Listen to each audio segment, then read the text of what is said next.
Okay, we are streaming. Right. All right, we're ready to go. And Recording in progress. Anita Withrow, on the record, Your Honor. All right, are you, Anita Withrow, appearing from the jail?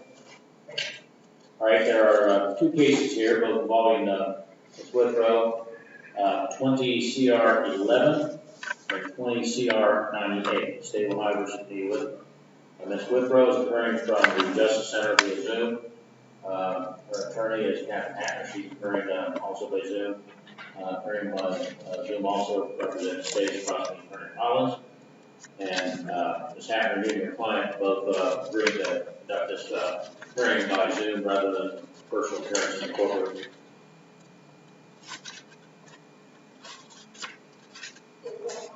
Okay, I didn't hear you, I'm sorry. All right, and you're okay with that, Ms. Withrow? Okay. All right, Ms. Withrow has entered pleas of guilty in 20 CR 11 to aggravated possession of methamphetamine, a fifth-degree felony, and in 20 CR 98 to failure to appear, a fourth-degree felony. The court referred the matter for a pre-sentence report. I have received that report and reviewed it. Have each of the attorneys had opportunity to see a summary of the report? All right. All right, Ms. Collins, anything on behalf of the state? Only listen to the agreement. All right, Ms. Hattner, on behalf of the defendant.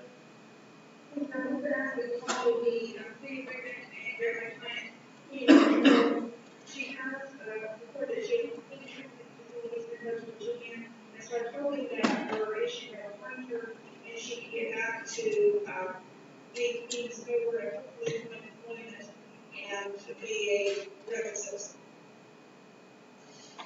All right, Ms. Withrow, you have anything you'd like to say?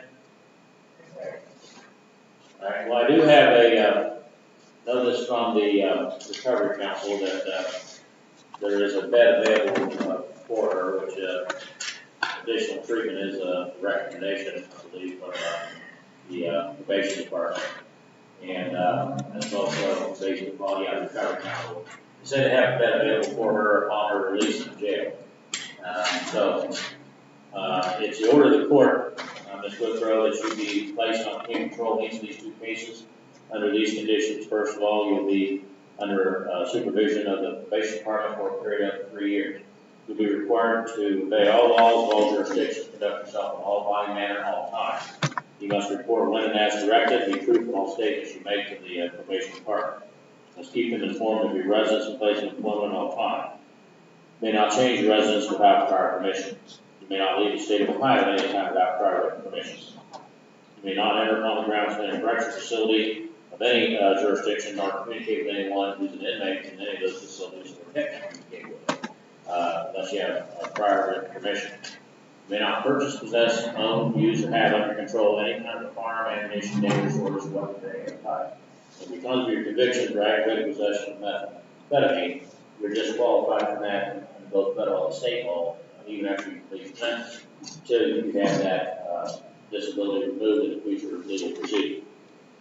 You may not purchase, possess, use, or have under your control any kind of a controlled substance, drug of abuse, CBD oil, kratom, any variant or analog, any controlled substance that has effects similar to a controlled substance or drugs of abuse, or any instrument, device, or thing that may be used to administer or prepare them for administration or use unless you have a lawful prescription. And if you do, you must provide a copy of that to your supervising officer within 24 hours of receipt. You're submitted to drug testing when and as requested. You may not purchase, possess, use, or have under your control any kind of alcoholic beverage, nor may you be present in places where the soul is being consumed as otherwise lawful. You're not to associate with anyone who's a co-defendant in this case, or anyone who has a criminal record as a member of the gang, or any other criminal group, or any person who has in the past or could in the future influence you to commit a violation of these conditions, unless that's approved in writing by your supervising officer. That applies to any family members that might fall within that definition, unless you're living with them immediately before the commission of these offenses. You must report any contact with law enforcement or any arrest, citation, conviction, or other charge of violating the law, not later than the next business day after that occurs. You're to provide your supervising officer financial information records or your ability to pay any restitution fees or costs to be reviewed. If you're referred by the probation department for any evaluation or assessment for any other type of treatment, therapy, training, programming beyond that order by the court, you'll submit to that. If there is a recommendation that you undergo that programming, you'll enroll in and successfully complete that. You're required to pay the court costs of this action and make payment arrangements with the clerk to do that. You'll be required to successfully complete the residential treatment program at TRC, Recovery Council, and aftercare. You'll remain in jail until you're conveyed to them. My understanding, they may have a bed available for today, so Mr. Fulton, if you can contact him and see if they can come get her, and as soon as they get her, she can be released to them. Now, by being placed on community control, Ms. Withrow, you're deemed to have consented to a search without a warrant of your person, your residence, your vehicles, or any other property placed that your family or that is under your control at any time by any officer of the probation department. There'll be no fine or driving suspension imposed in the 11 case, and no fine in the 98 case. You're also going to pay the court costs of the subject order, so if you fail to do that, in addition to being in violation of conditions, the court could collect that through various means, including levy on bank accounts, wages, earnings, or other assets that you may have. If that doesn't collect it, then the court could order you to do community service and give you credit for each hour you work in an hourly rate set by the court. Each hour you work and reduce your judgment by that amount to pay full. Now, in the event that the probation department feels that you have failed to comply with these conditions, they'll file a notice at the court, provide a copy to you, and you'll be afforded a hearing and be entitled to have an attorney to represent you that hearing. In the event that the outcome of that hearing is that you have failed to comply, at that time the court will revoke your community control in each of these cases, and in case number 20 CR 11 sends you a term of imprisonment between 6 to 12 months and fine you $2,500, and in case number 20 CR 98 sends you to a term of between 6 and 18 months and fine you $5,000. If that occurs, once you complete the sentence ordered by the court, the adult parole authority may, at their option, place you under post-release control, which means you'll be supervised in the terms they set for a period of up to 2 years. And if during that period of time they determine that you have failed to comply those conditions, they will return to prison, make a certain additional period of up to 9 months for one violation, up to a maximum of half of the prison term for all violations. However, for violations in felony, then in addition, whenever sentence a judge in a new case can impose upon you, the judge could also sentence you for committing that crime on under post-release control. In this case, to an initial period of 1 year, whatever time is left on the up to 2 years of post-release control, whichever is greater. And if that occurs, that would have to serve the second release sentence in the case. All right, is there anything further from counsel? Mayor. All right. Do you have any questions, Ms. Withrow? All right, as soon as TRC can get you, you'll be able to be released. So, I don't know if either Mr. Fulton or Ms. Sturgeon, whichever you want to take care of that or work it out, I appreciate it, so we can get her out there. Thank you. All right, we'll go ahead and do Mr. Drews and Miss Henry is here. well, wait a minute, Ms. Hacker over the law library. She was sitting in. He's up first. Were you Ms. Henry? Yes. All right, so we'll do Okay. I thought she was in witness room. she's over the law library. Okay, you want Miss Henry then, Your Honor? Yeah. I see it there. That's Miss Henry. Making me nervous when you sneak up. Sorry. I don't think so. Right over here. Come up. Come around. That's all right. That's all right.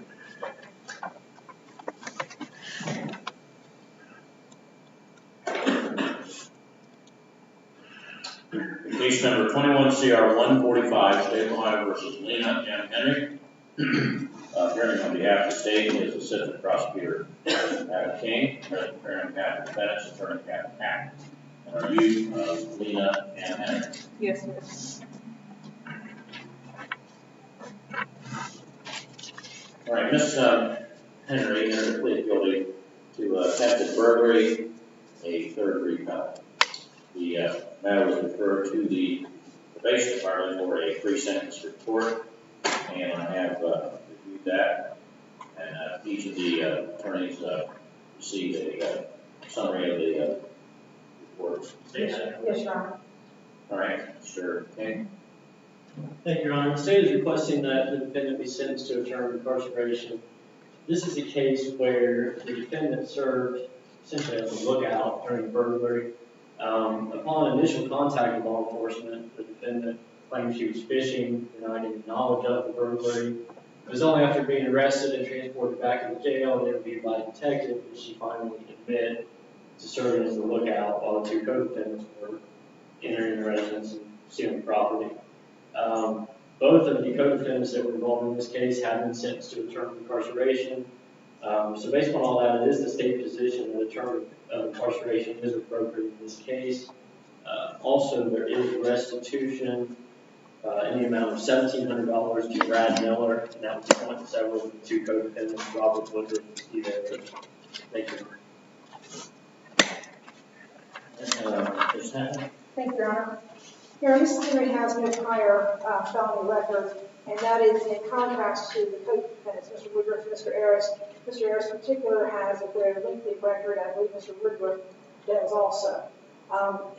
Ms. Henry did admit to her participation, and as Mr. King stated, she did not enter the residences. She served as a lookout. While I understand, with complicity and compliance statutes, that makes her just as culpable as the others. She did not actually enter or remove any property, and I believe that her involvement was much less than the other two.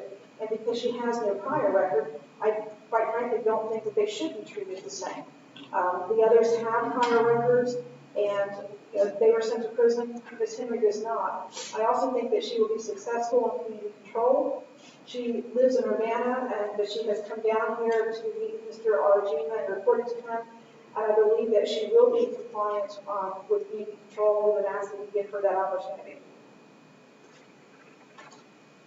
Mr. King, perhaps you can answer this right now. Is there any connection between any of the defendants and the victims, or is this just a random thing? Random. Right. And there's no dispute as to the amount of restitution that's happening? No. All right, Ms. Henry, anything you'd like to say? I'm sorry for this whole incident. I was on meth, and even though this is a very unfortunate incident, I know I would have made better decisions had I not been on drugs. Not just this one, others as well. But I also want to say thank you, because this did give me an opportunity to get sober and realize that this is not the life I want.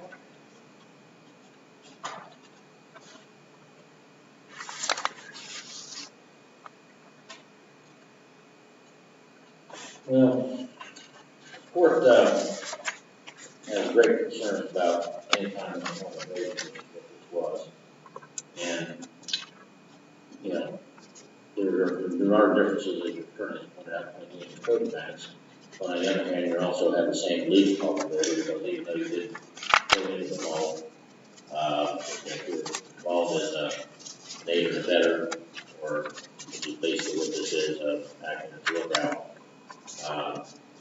that makes your participation legally in the eyes of the law the same as the other.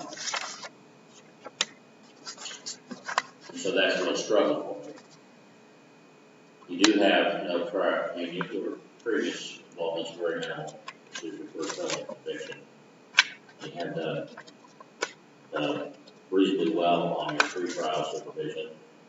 I have some concerns about your treatment, because there's inconvenience. You're doing some meetings that you're not, that doesn't seem that you're buying into the program totally, because you're not going to meetings, you're still testing positive with THC, and there's some issues about that.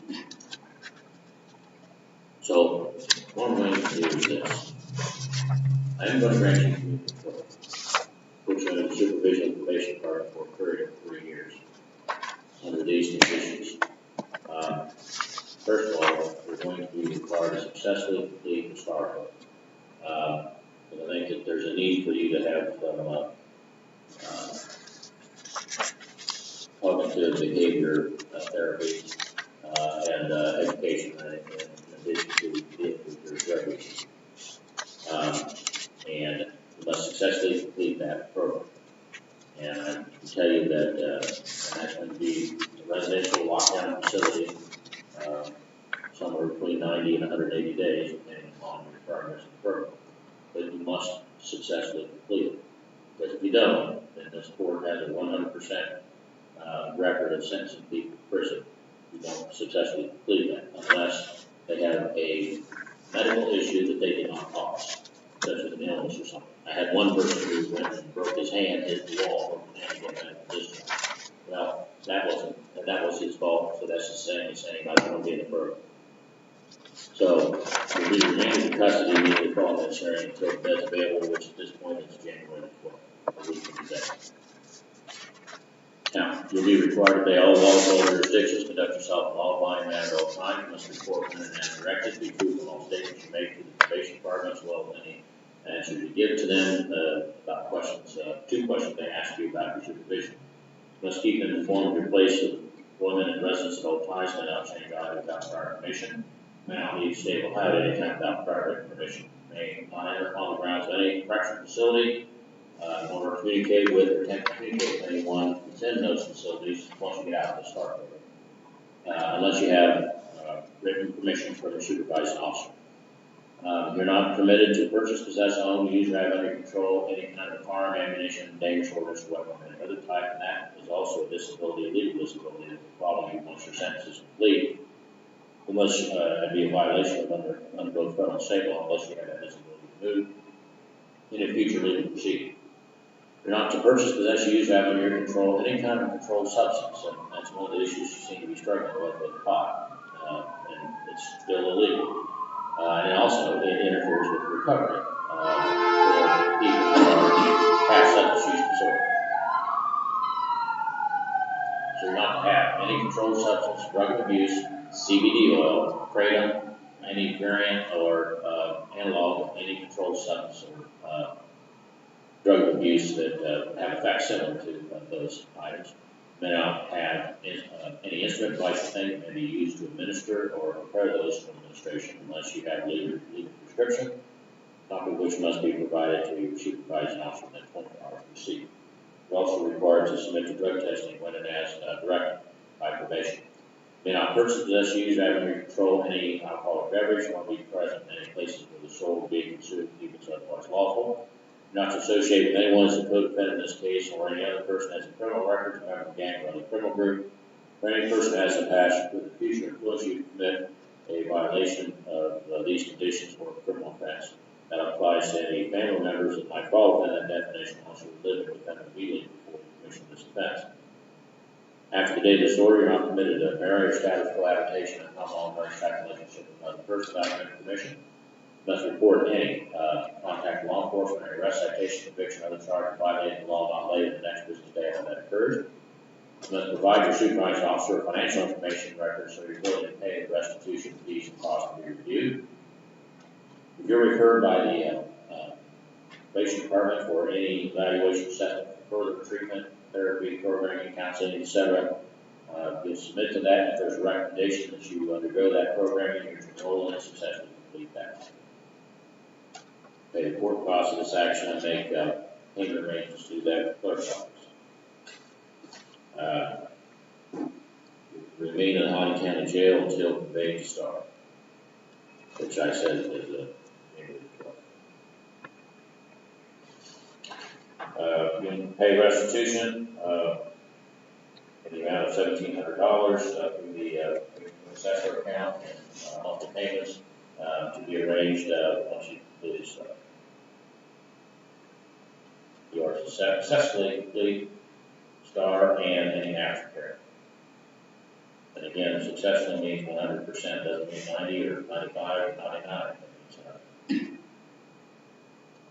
Now, by being placed on community control, rather than being sentenced to prison, you're deemed to consented to a search without a warrant of your person, your residence, vehicles owned by you or used by you, or any other property or place where you're found or which is under your control at any time, any officer of the probation department.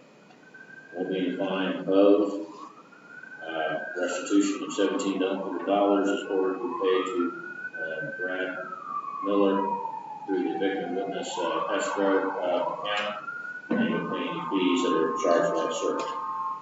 And you're also paid court costs as a subsequent order And if you fail to pay those or make payment arrangements in addition to being in violation of conditions, the clerk could collect that through various means, including levy on bank accounts, wage earnings, or other assets you may have. If that doesn't collect it, the court could order you to be service fee credit for each hour you work in an hourly rate set by the court. Each hour you work, reduce your judgment by that amount until it's full.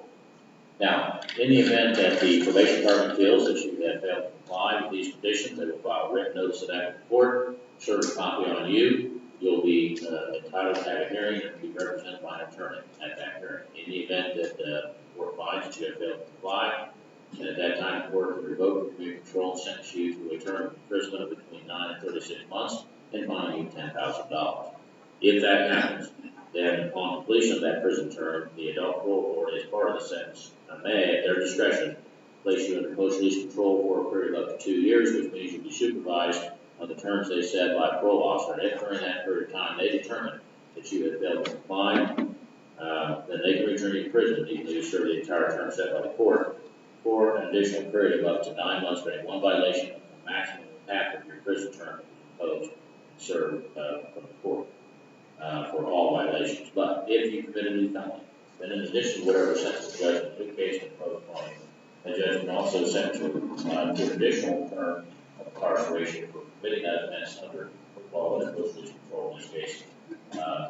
1 year for every time be left on that period of post-release control, whichever is greater, and if that occurs, that must be served consecutively with the sentence in the case. All right, is there anything further, counsel? All right, sure, man, Dustin, Ms. Henry. Just for clarification, Your Honor, on the restitution is joint and several with both. Oh, yes, joint and several with code amendments, yes. Thank you. Okay, thank you, Your Honor. Henry, step back to Deputy Thompson, please.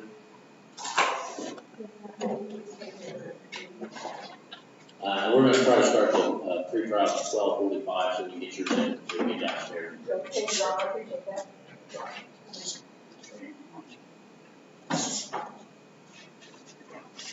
So the first three of them, that would be by Zoom. All right, Paul Drews.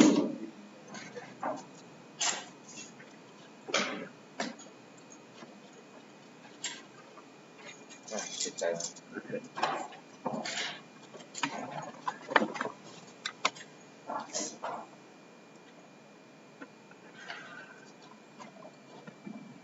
All right, case number 20, CR 100, State of Ohio versus Paul Henry Drews. Present for this date is Assistant Prosecutor King. Present for the defendant's attorney Danielle Witt. And are you Paul Henry Drews? Yes, sir.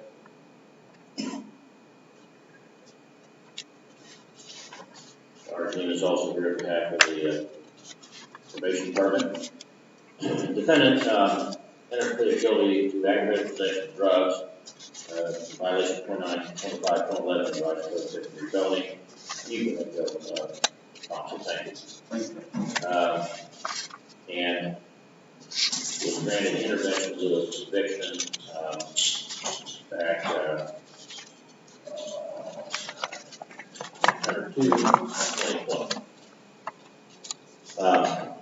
There was a motion filed to terminate Mr. Drews from that program and to enter finding guilty in the case. He was notified of that. His counsel appointed Witt on November 22nd. The defendant admitted to the violation. The court found him guilty and referred the matter for a pre-sentence report for sentencing, as well as assessment for substance abuse disorder and mental health.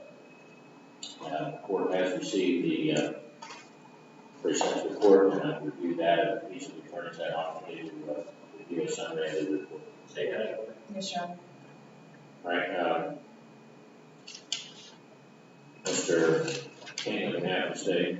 Thank you, Your Honor. Given that this is the defendant's first felony conviction and there appears to be an ongoing substance use issue here, the state would ask that you be placed on community control to complete outpatient treatment. Thank you. So, Yes, Your Honor. We also asked the court for the surgeries to be placed on community control and outpatient treatment. It's my understanding that he is now enrolled with outpatient treatment through FRS. This was his first felony, obviously, since he was in treatment in lieu, and did spiral a little bit out of control with alcohol, as he admitted his own probation violation. So we asked for community control, so we feel good being home. All right, Mr. Drews, anything you'd like to say? I'd like to thank you for your time and your patience with me. And I've learned a lot from this whole experience. And I'm actually glad all this has happened to me in my life because it changed a lot of my thinking and the way I live my life. So thank you. Where are you in treatment now? FRS. Have you got confirmation of that? Not recently. He Okay. graduated and then picked up the new. I saw that he completed it earlier in He August. wasn't quarantined, so since he's So are you in treatment now? Yes. How often are you going? 2 days a week. All right. Is that group and individual? Or? Yes. All right. And is that another, you're starting an IOP over again, or are you in a relapse program, or what is the situation? It's outpatient. Okay, outpatient. Okay. All right. Well, since this is your first offense, and the situation appears to be primarily due to alcohol, I am going to place you under control, but I tell you, my patience isn't infinite, and most people that know me don't.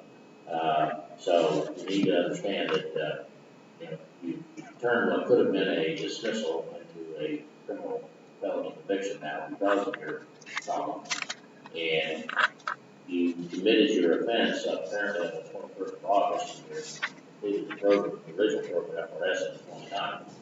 They counted that as a successful completion because apparently they didn't know about your arrest. In fact, you didn't have a probation card for a while. And so that tells me that what you're doing is you're telling everybody what they want to hear. You know what the bill is. You know what you need to do to get by, but you're still drinking. Well, the fact you're successful in completing the program doesn't mean anything if you're not walking the walk. Talking the talk's easy. It's the walk that needs to be done. So you need to understand that if you don't make it this time, there could be some significant consequences, including prison. So you need to listen and you need to do what I'm telling you to do here. Because this is going to be more strict than what you were on before. You'll be under 3 years of community control and the supervision probation department. You'll be required to obey all laws and all jurisdictions, protect yourself at all times and at all times. Report when and as directed, be proof in all statements you make to them, the probation department. Let's keep the supervising officer informed of the residence placed upon at all times, and not change either without prior permission, not leave the state of Ohio at any time without prior written permission. And not enter upon the grounds of any correctional facility, nor may communicate with us and communicate with anyone who is inmate in those facilities without prior written permission. You're not permitted to purchase, possess, own, use, or have under your control any kind of firearm, ammunition, dangerous ordnance, or weapons of any type, unless it's for work purposes and provide, you can't use tools that be considered deadly weapons for that purpose. Okay. If approved by your supervising officer.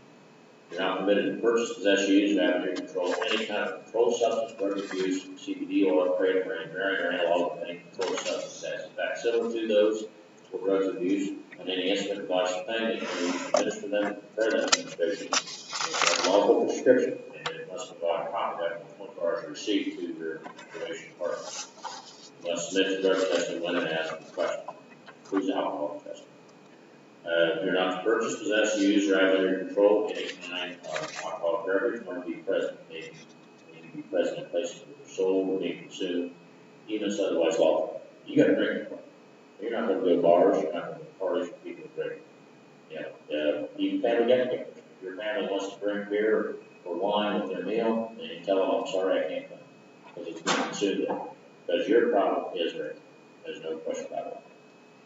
Now, you're not to associate with anyone who has a criminal record, a member of gang, or a criminal group, or any person has a past in the future, unless you commit a violation of these conditions, unless that's approved by your supervising officer. That applies to family members. It might fall within the definition unless you live with them immediately prior to the commission of this offense. After the date of this order, you're not to marry or establish cohabitation in a common law marriage type relationship with another person without written permission. must report any contact with law enforcement or any arrest, citation, conviction, or other charge violating the law not later than the next business day after that.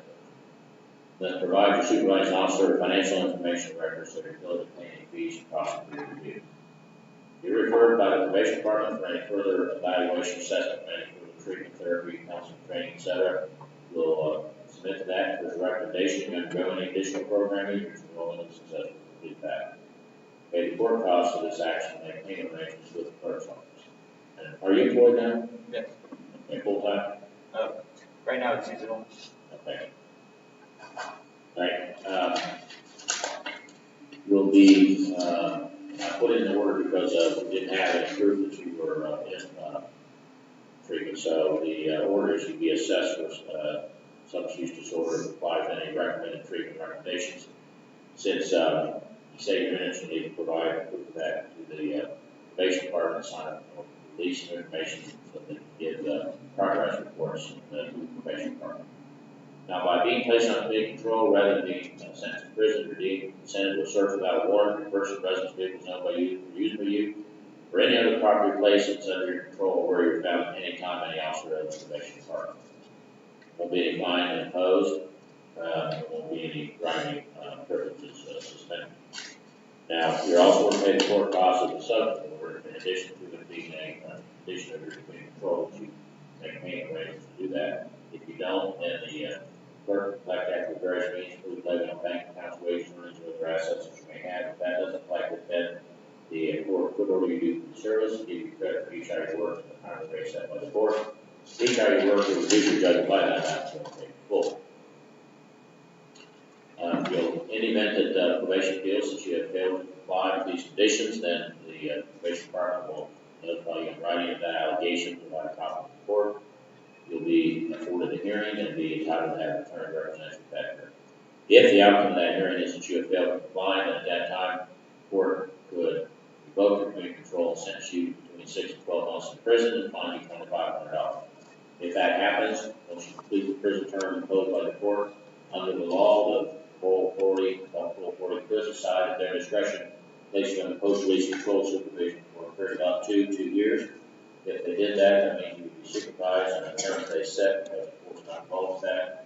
And if they find during that period of time that you have failed to comply with those conditions, they can return you to prison even though you served the entire term set by the court for an additional period of up to half of your prison term for one or more violations. But if you commit a new felony while under post-release control, then in addition to whatever sentence the judge in the new case would impose upon you, that judge could also sentence you in this case for committing that offense.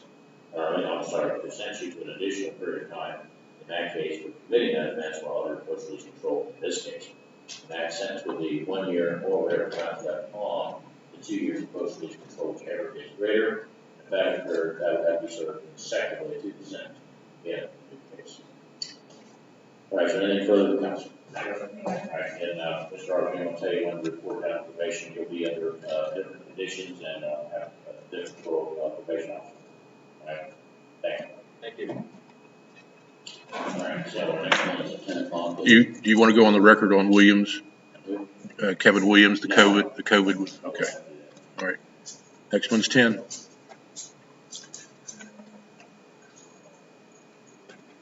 right, the next one at 10 will be a Zoom with Butler. Okay, JD, your 10 o'clock is, that's your first 10 o'clock letter report. Whenever he gets here, we'll go ahead and do that. Your Honor, we'll have the arraignment with Butler with the pretrial. We have a new arraignment on Butler with the pretrial. Oh, that's right. I want to make Mr. Wagner aware. Yeah. Can I make a request, Your Honor? This is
This is case number 16 CR 64, State of Ohio versus Larry Quitty. Present for the state, it's prosecuting attorney, assistant prosecuting attorney state. Defense attorney Jacob White. So you're Larry Quitty? You're Larry Quitty? Yes, sir. All right. This is a hearing on a motion to seal a record of conviction. Mr. Quitty was convicted on April 22nd of 2016 of possession of marijuana, third-degree felony. He pleaded his, he was put on, actually it was June 29th of 2016 when he was actually convicted. Can you hear? Very well. Can you hear? Okay. Oh, okay, I'm sorry. All right. All right, Mr. McQuitty's, this is a hearing for a request to seal the record of your conviction.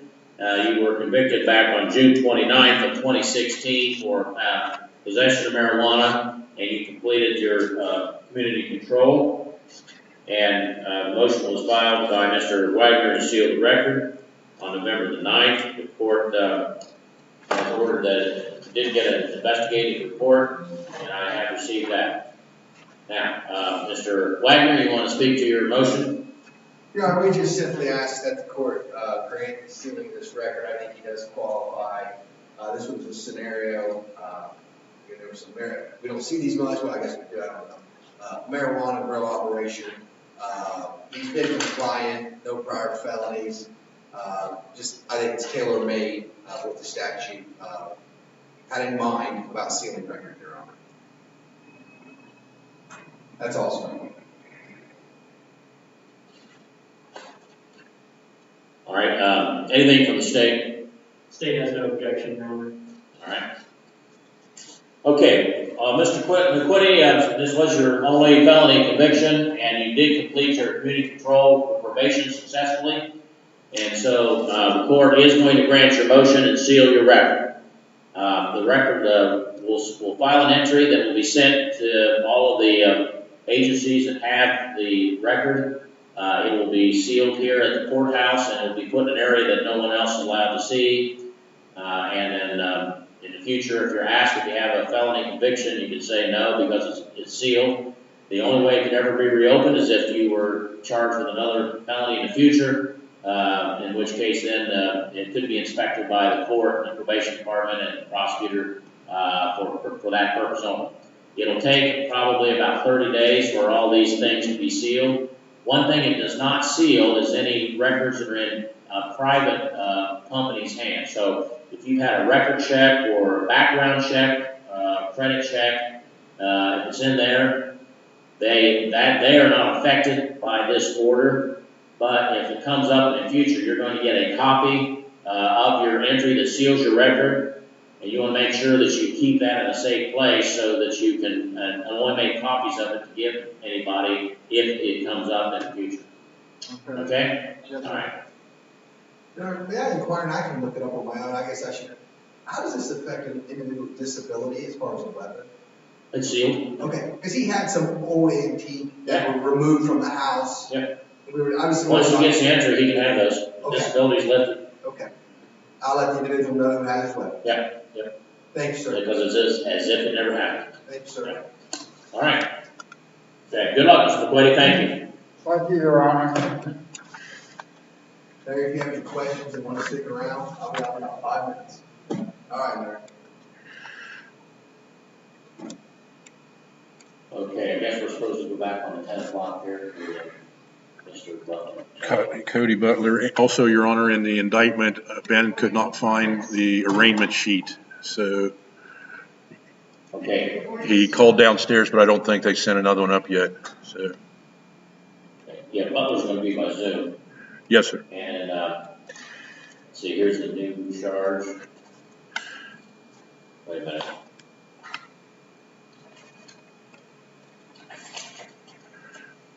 Okay, felonious assault. Okay.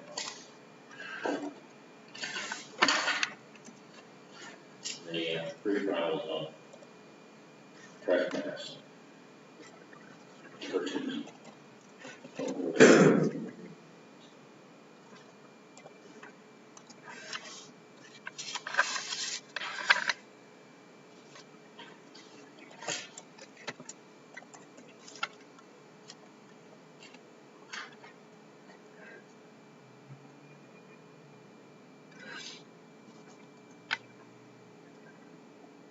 Are you, Cody Butler there at the jail?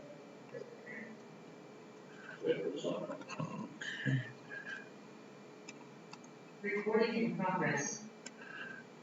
On the record, Butler, Your Honor. All right. This matter is before the court, scheduled in case number 21 CR 187, State of Ohio versus Cody Butler. Mr. Butler is appearing by Zoom from the jail. His attorney is Jacob Wagner, is present here in the courtroom, along with Assistant Prosecutor King representing the state. In 21 CR 187, he's charged with trespass and habitation. A person is present, like to be present, a 4th-degree felony. This is a first pre-trial. Final pre-trial is on the 19th of January. Trial set on the 7th.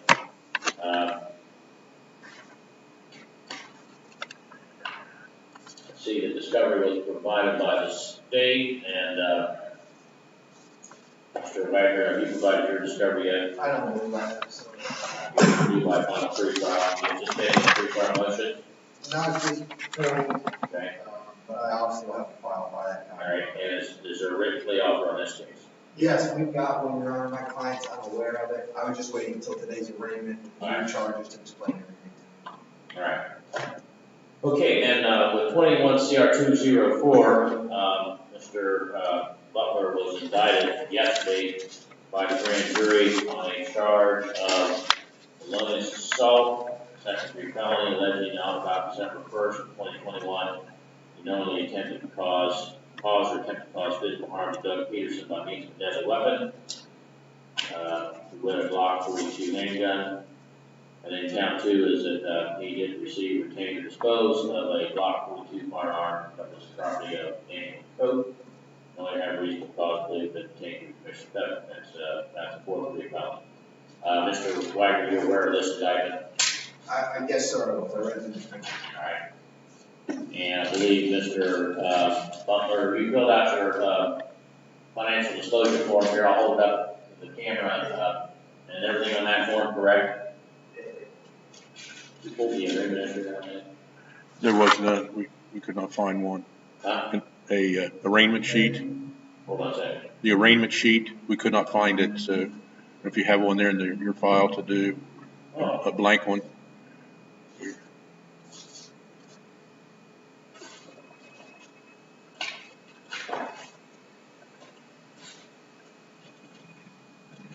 This was There it is. It is? Is that the 22 file or the 21 file?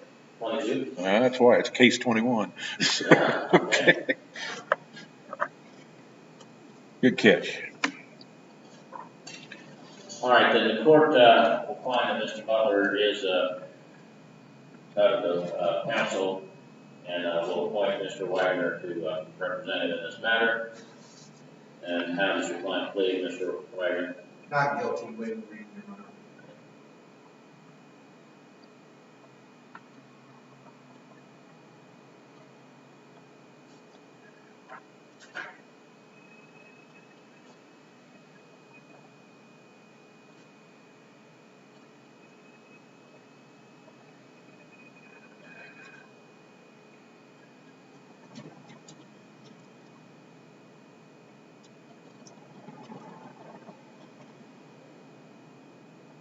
All right, state wishes to speak to the matter, Ron. The state would ask the bond be set at $15,000. How much? $15,000.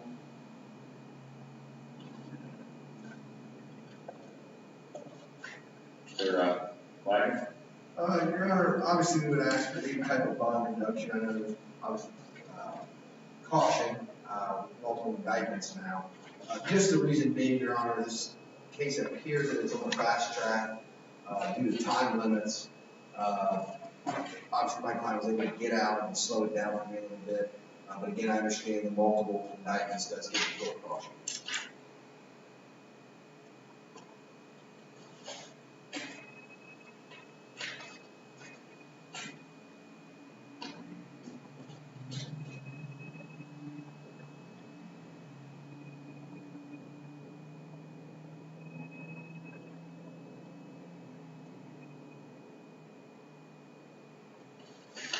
Well, the court will note that the alleged victim is same as in the previous indictment that was returned on December the 7th. And I believe that he wasn't indicted on that charge until December the 7th for trespassing habitation, but it was occurred in October, and I believe there was a contact order at that time from the municipal court that was continued. Bring in this case, that this offense allegedly occurred on the 1st of December, but the court's concerned about that. Just sorry to interrupt. It is not the same victim. What is it? It's two different victims. It's a different victim in each case. Oh, I'm sorry. Okay. Robert Neal was in the other one. Thank you for correcting me. All right. Given the fact that both of these cases involve offenses that are serious, the court's going to set bond at $15,000 plus OR, which is your promise to appear, and if you fail to appear, you could be prosecuted for an additional felony.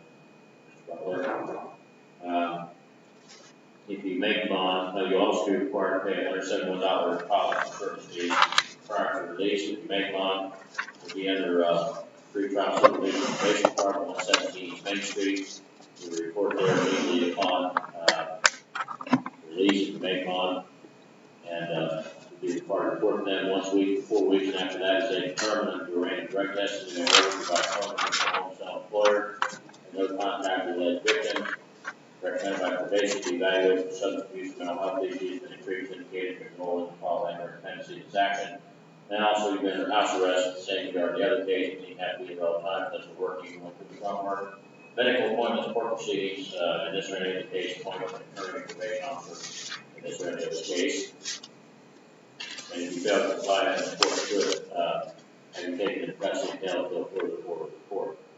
The court will set the first pre-trial in this case for January the 19th at 1 p.m. Final pre-trial.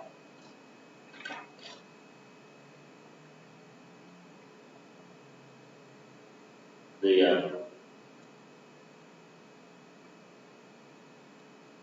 January the 31st at 1 p.m. I'm going to set the trial for the same date as the other case, pending whether or not the state wishes to file a motion to have it consolidated. Could be, but for now, we'll set it at that point. If they can't be, we'll decide that at the next pre-trial. So the council will be prepared to address that issue next pre-trial.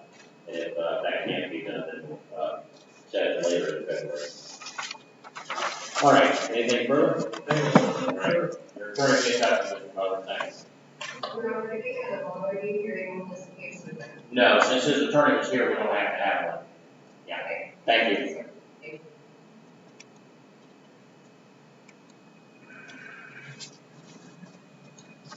We don't have any, well, we have a 10:30 here.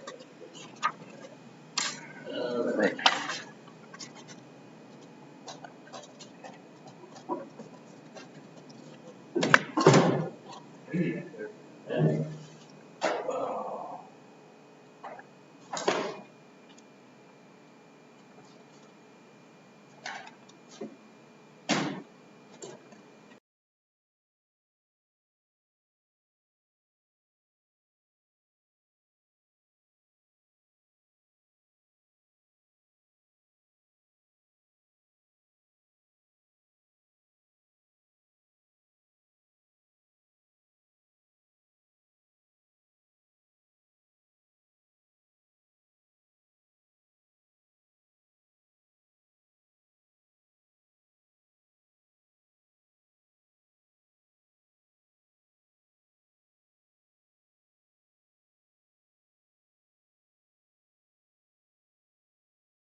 Okay, this is civil case 21 miscellaneous 0084.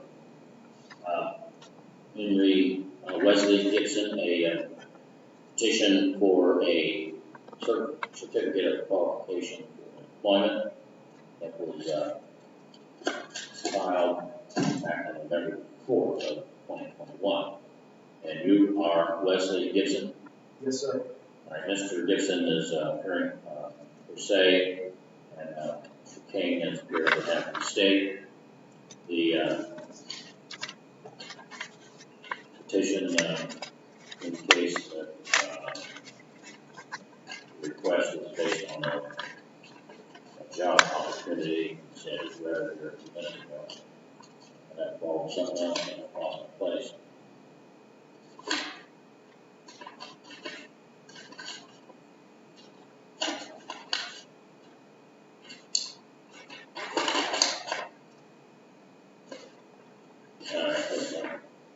Page 6. All right, now, Mr. Gibson, what type of job is it you're seeking to? Oh, well, you need to stand raised right hand and be sworn. You solemnly swear testimony about to give me the truth, whole truth, nothing but the truth. Yes, sir. All right, thank you. You see, if you would just tell me in your own words what it is you're seeking, type of position, and why this certificate is necessary for that. Okay, it's a management position with Valley Transport. It's a company is similar to FRS Transportation. We deal with the Department of Aging, which the Department of Aging, I really need them to be able to be certified training to train individuals that be coming in employees, pension employees.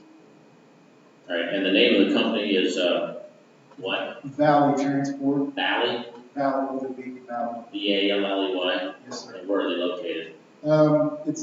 They got an office in Dayton, 2 in Cincinnati, Okay. and then one out here in Hillsborough. All right. And the CQE is necessary for you to obtain a certificate to train drivers, is that it? Yeah, because we deal with disabled and the elderly, you know, and I would need that to be able to train them for the wheelchairs. So, and to drive, like they need to drive ever, I would need that to be around. Okay, so you'd be driving for them then, or? No, just in emergency situations, like if it was an emergency situation and I had to go out there to pick somebody up, I would be able to do that. Now, have you been working for this company? Yes, sir. In what capacity? Right now, I'm just managing, and they've had me doing a lot with vehicles. You know, I've been hiring, we've got 4 drivers right now. You know, I've been filling a position, I just can't get on the training that's necessary. So, my boss just requested that I get this done and be able to move forward. Okay. Who is your boss? Mr. Mohan, G-Tander Mohan. Okay. All right. All right, anything else you would like to say in regard to your the request? I just know that I don't have a very good track record, and you know, I've laid out a plan for myself. I did a lot of counseling, a lot of programs. Went to the therapeutic community. I did thinking for a change, criminal thinking and addiction. I just did a lot of programs, and I actually went to college, got a degree. You know, it's not really a big degree, but it was something to me. It was an achievement. Degree what? Management. It's an associate's degree, or? Well, it was a 1-year certificate. Okay. Yeah, so, you know, it was big to me, so I just want to be able to apply it. But, yeah, that's about it.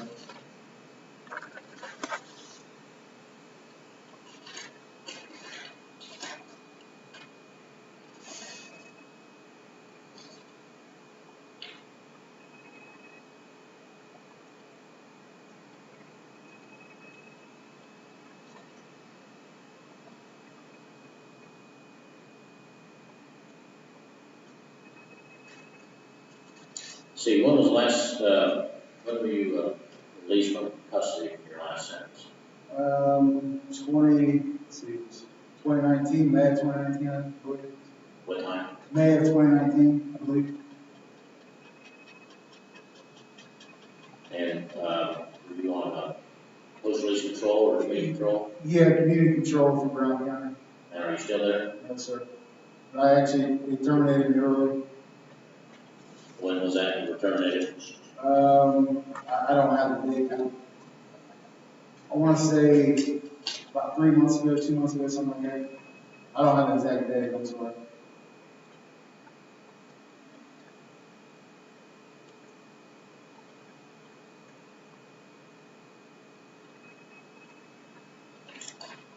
All right, anything else you want to offer, Mr. Gibson? Just, you know, all I would like is a chance, sir. You know, I feel that I'm on the right path now, and, you know, it's been a lot to me. All right, Mr. King, is the state wish to present any information? There's nothing from the state, Your Honor, beyond what is contained in the response that was filed with records. That would be it.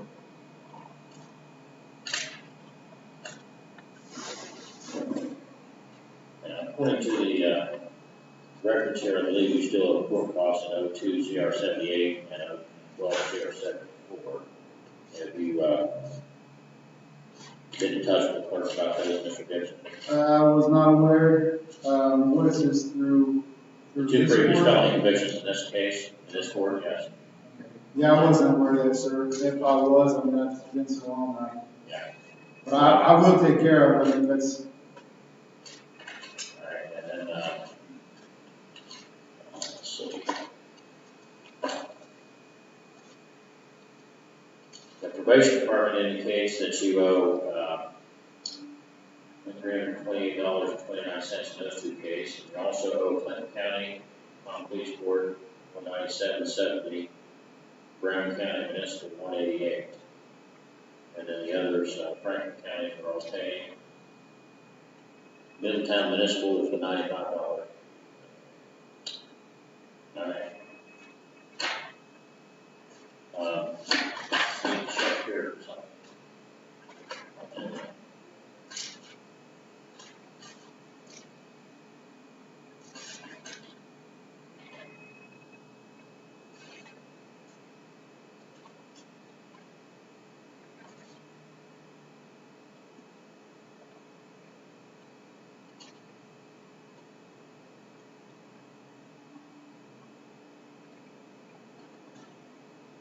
Okay. The dates here, what is the date that you were released from prison? sir, I'll be honest, I don't have that. You say it was in 2019? I'm 22. I've been out almost 2 years, so. You've been out 2 years? Almost 2 years, yes, sir. Okay. And then you were released from community control of Brown County Yeah, just a couple months ago? yes, sir. Okay, that was on a felony? Yes, sir. Okay. Well, the problem, if you're, everything would be okay except for statute says that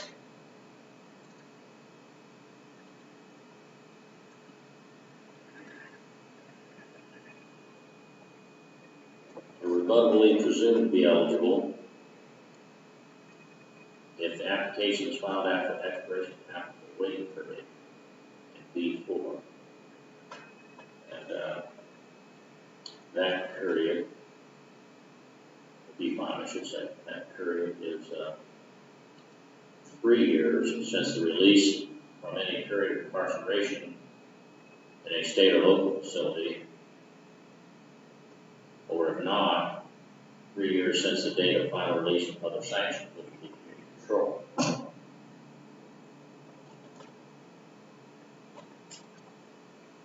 Sir, can I just add something real quick? Prior to me filing this, I had spoke to, she's the director of that program that does the CTE, and I asked her if there was any flexibility at all, and she said there was flexibility. I know it's up to you ultimately. Well, that's what I'm looking at here. I just wanted to say that. Yeah, I mean, there's, like I said, it's rebuttably presumed that there's been 3 years. So let me look here.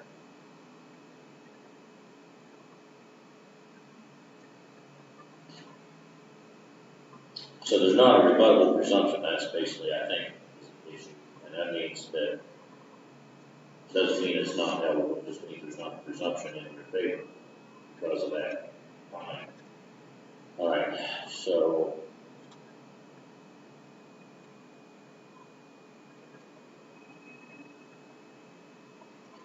All right, so under C, 25, C3, provided in C5.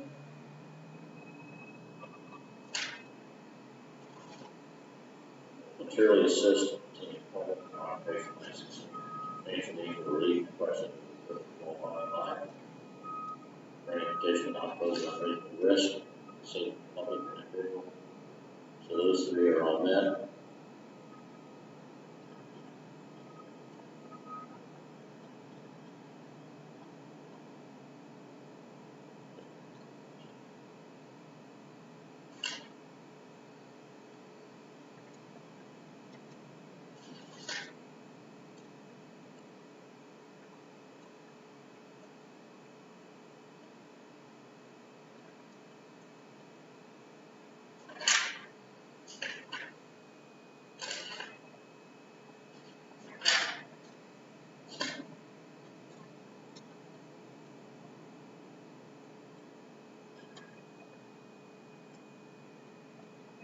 All right.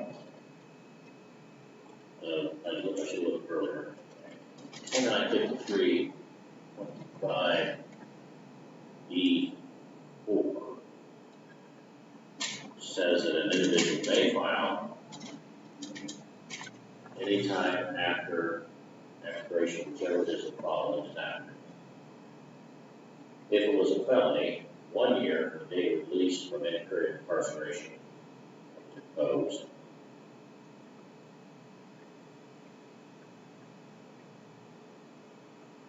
Or if the individual was not incarcerated, anytime after the expiration of 1 year from the date of final release from other sanctions, that would be community control.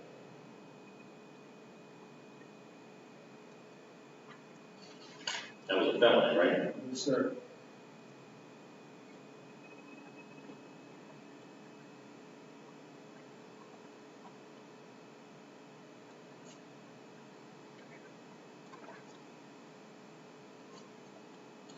So the rebuttable presumption is not the issue. That's only, what that means is if it's been 3 years, then there's a presumption in your favor, and then it's up to anybody's objecting to comment, but there is no objection. So that's not the issue. The issue is if they're eligible at all. Now, let me look at this again. Because I would grant it if I can. 2953.25.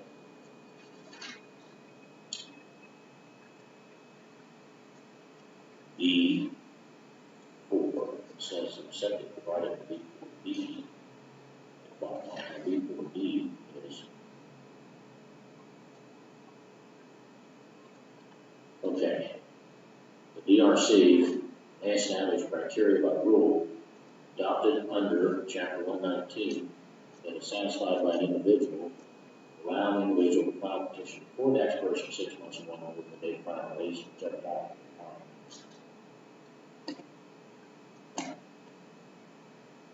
So that's what I've got to talk about.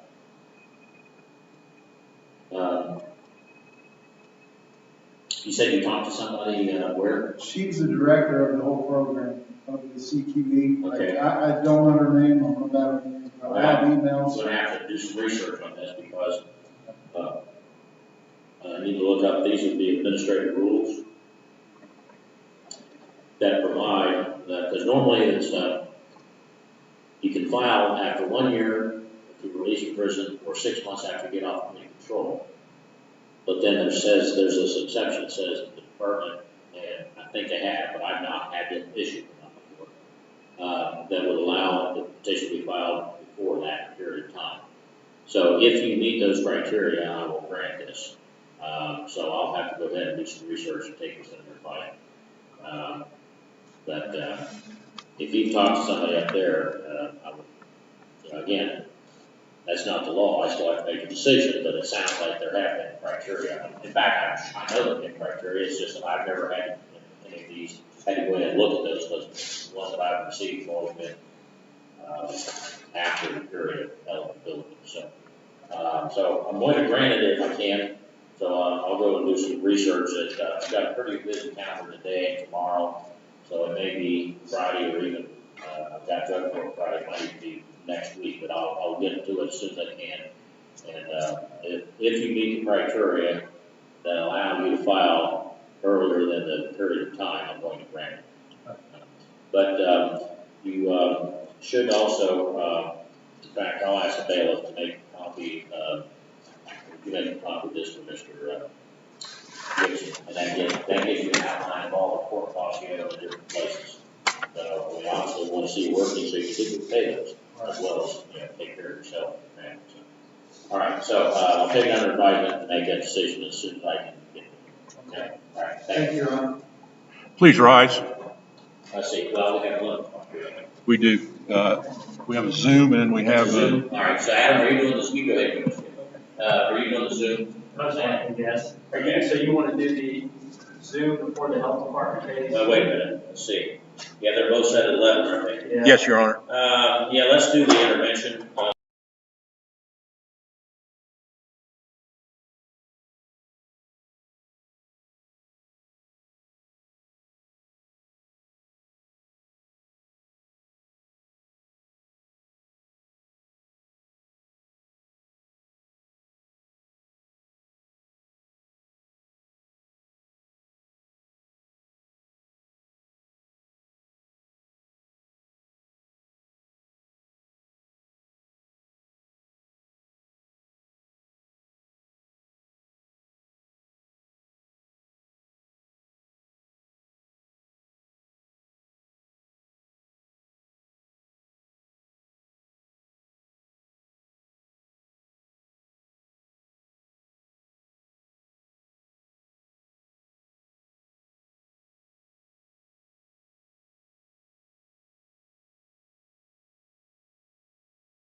Case number 21 CD 058, Pine County Mental Health District versus Anthony and Jennifer Wesh.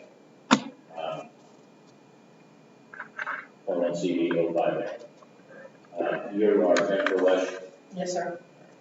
The plaintiff is represented by the Assistant Prosecuting Attorney Adam King. This is a matter of attempt on a failure to comply with judgment entry and injunction from the style on June 29th of last year. After the defendant and assaulted the, plaintiff then requested filed a motion, request that the court find defendant's intent, filed back February 24th, this year. Hearing was originally set on October 27th.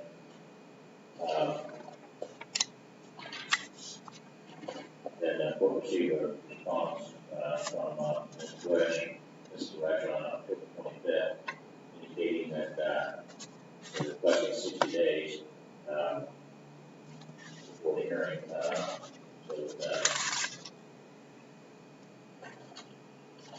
court did grant that, and he did it until today. Now, have you been in contact with the health department at all, Ms. West? I just spoke to her today. You haven't been in contact with them since you were originally sued? Nope. Everything, I showed her pictures of everything we had done, and All right, so has there been any improvement since the filing of this motion? So, Your Honor, Ms. Huddle from the Health Department went to the property yesterday, and there had been no progress, nothing done. However, I just walked in the courtroom, Ms. Huddle told me that Mrs. West just showed her photos of the property, and it has miraculously been cleaned up now. Maybe one of those pictures taken, you know? this morning. I was under the impression our hearing was tomorrow. So it wasn't until, Now it says January. no, I it's my complete fault. I just thought for some reason in the back of my head it was tomorrow. Okay. So those were taken 9:30 maybe. All right, so you have the property all cleaned up then? Mm-hmm. I mean, it was to me, that's exactly how we wanted it, but everything's gone. The trash cans are where they're supposed to be. All right. Well, what we'll do then is I'll continue this hearing for about 30 days, and the plaintiff will go out and inspect it, and if they determine that you are compliant, then the tenant will be dismissed, but you will have to pay the court costs. That's fine. But if they're not satisfied, then we'll have another Okay. hearing. So, we'll send you a notice, and then once the plaintiff's had an opportunity to look at it, then we'll find out what's going on from there. Okay. All right. Okay, thank you.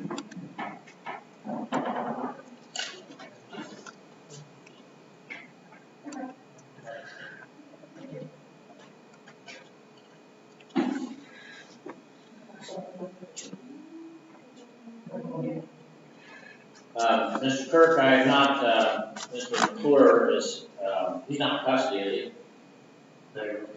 You're muted, Mr. Kirk. Your Honor, he's in a treatment facility. I'm trying to look to see which one I can read. Oh, okay. Infused reentry. All right. Yeah, counseling center, okay. I'll get over Ben and have him call. All right. You, want to go ahead and go back to your office and have it? Do a few minutes here.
Okay, waiting on Mr. King, he just left the court. Good morning, we're waiting on Mr. King now, he just left the courtroom a couple minutes ago, went back to the office. You call him, tell him to have either and log in. Probably been enough time to get over there. Oh, never mind, here it comes.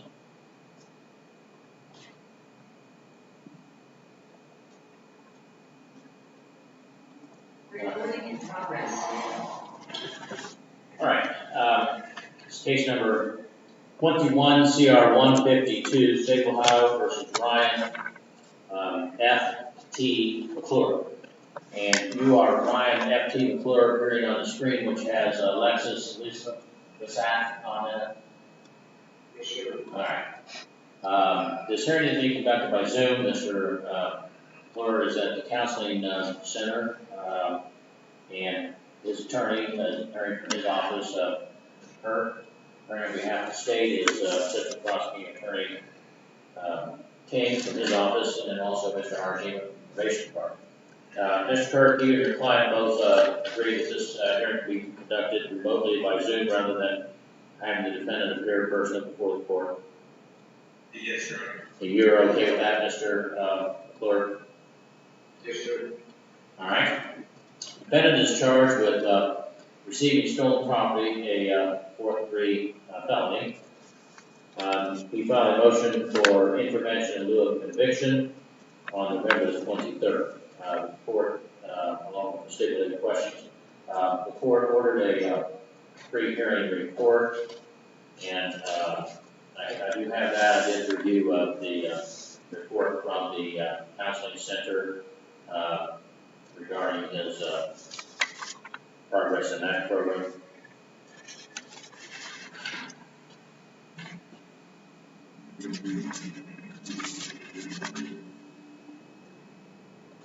And it does appear then, based on the report, that the defendant does qualify for intervention in lieu of conviction. Now, I have received then a plea guilty form and an entry that will grant intervention in lieu of conviction. It is a total of 4 pages prepared from the prosecutor's office. On page 3, there is a sentence at the very top that says, "I enter this plea voluntarily." And immediately below that, there's a signature dependent line, and I'm going to hold that up to the camera. Is that your signature there underneath the statement, "I enter this plea voluntarily"? Yes, you. And do you recall when you signed that, Mr. McClure? Yes. When was it? That was just, Last month? Okay. All right. yeah. And when you signed this, did you understand that it was an agreement to plead guilty in order to be put in the intervention program, which means there won't be a trial in your case, and you can get an intervention? Is that correct? You understand that correct? Understand? Yes. Now, before you sign this, did you talk about this with your attorney and have him explain this to you and answer any questions you might have about this document? Yes. And are you entering into the agreement to plead guilty voluntarily? Yes, you. Now, it states that you're going to withdraw, you're not going to plead guilty to the charge of receiving stolen property under 2913.51 of the Ohio Revised Code, a 4th-degree felony. Further states you understand the maximum penalty for that if convicted could be 18 months in prison, the minimum would be 6 if there's a prison term imposed, and a fine of up to $5,000. You understand that? Yes. You're not facing any felony charges in any other jurisdiction. No. You're not on community control, probation, parole, or post-release control for felony in any jurisdiction. Right now, Mr. McClure, I'm sure your attorney and you just explained this to you, but I need to make it an explanation on the record.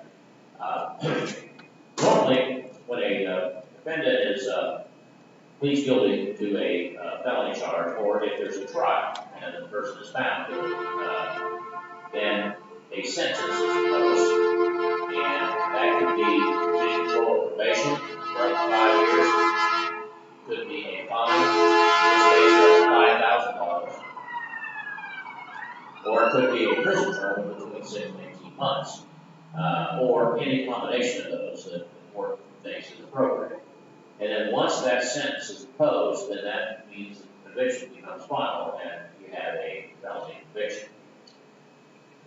there is an exception to that, however, in certain cases, which, in this case, yours is one that qualifies for that. That is that if you plead guilty and are put into an intervention in lieu of conviction program, in which you have to complete a treatment plan, abstain from using illegal substances or alcohol for at least 1 year, and comply with certain conditions of supervision, which are less restrictive than the typical community control for a conviction. And that is for a period of 2 years. And if you do that successfully, well, first of all, if the court grants that request, I don't find you guilty. You enter a plea of guilty, your plea of guilty is put into the file, and it's in the file to show that you pled guilty. But there is an order that stays or stops the proceedings, holds them in advance. In other words, they're just frozen, and we wait for a report from the probation department as to your progress.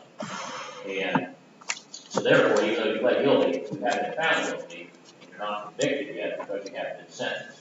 It's pending. And if you successfully complete your intervention program, your treatment plan, and comply with the decisions, which would also include paying any court costs or any fees or any programming, then when the court is notified of that, the charge is dismissed. Even though you pled guilty, you're not found guilty, and then the court sets the hearing to seal your record. And as long as there's nothing that happens after that, then the court will grant that, and your record will be, the record of this case will be sealed. Even though you pled guilty, you've never had a felony conviction. So that's a big advantage to you, this program. Now, the downside of this is that this is your last chance to stand on a non-guilty plea and defend and fight against the charge, because you will be pleading guilty. And so, therefore, if you are going to plead guilty, you have to be informed of your constitutional rights and all the consequences of that. And I will do that here in a moment, but you understand that? All right. Now, under the law, if you are convicted and should be sentenced to prison, there is also a provision under the sentencing law that the adult parole authority has the discretion, if they choose to use it, to put you under post-release control for a period of up to 2 years. So they'll make a decision on the court. It's optional, and they will make a decision. But if they did, then it means you could be under supervision of a parole officer by the adult parole authority for up to 2 years after your prison term is finished. And if that occurs, and they find that you have failed to comply with those conditions, they can return you to prison even though you served the entire term for a period of just 1/2 of your prison term for one or more violations. But if you committed a felony while under post-release control supervision, then an additional sentence would be imposed for the new felony conviction. The judge in that case would impose an additional sentence because you committed that offense while under post-release control, in this case, 1 year or whatever time is left on the post-release control period, whatever is greater. If that occurred, that would have to be served consecutively to sentence in this case. You understand that?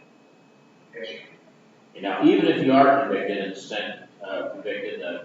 let's say that you go in the program, you don't complete it, and you're terminated and found guilty, the court doesn't have to send you to prison at that time. I could, but I don't have to. Instead, I could impose what's called community control, which is probation, for a period of up to 5 years, meaning you'd be supervised under conditions set by the court or by the probation officer. Those conditions would be much more strict than the ones that should be under this program. And in the event that they felt that you would fail to comply, they would have to file written notice of that, file with the court, and then there would be a hearing. You'd be represented by an attorney, and the outcome of that hearing was you failed to comply. And at that time, the court would revoke your community control and send you to prison for 18 months, $25,000. You understand that? Yes. Right now, the charge in this case alleges that on or about August 23, 2021, in this county, you did receive, retain, or dispose certain property to wit a 2006 Honda Ruger 250 being motor vehicle, as defined in ORC 4501.01, the property of another facts were possible, and that you had knew or had reasonable cause to believe that contained commission theft offense in violation of section 2913.51. So that's the charge of receiving stolen property, hospital prison term of 6 to 18 months, fine of $5,000. Now, just for clarity, understand what it is you've been charged with, what the state said you did, when, where, how, the alleged did it. Yes, sir. You understand the possible penalty? Yes, sir. Have you discussed the nature of the charge, evidence in the case, possible legal issues in the case, possible offenses to try to raise the trial, and the possible outcomes of the trial with your verdict? Yes. Are you satisfied with his advice and comments in this matter? Yes. Are you under the influence of any types of drugs or alcohol at this time? No. Have any threats been made against you to plead guilty here today? No. Now, other than being promised that if you plead guilty to the indictment, that you get intervention with conviction and agree to make restitution, it says in this agreement, Mr. Foster, the amount of $28.58.62, $2,858.62. Does anyone promise you anything other than that? And Mr. Kirk, the amount of the restitution is agreed upon, is that correct? That's correct. The state provided a documentation that they know. All right. Now, Mr.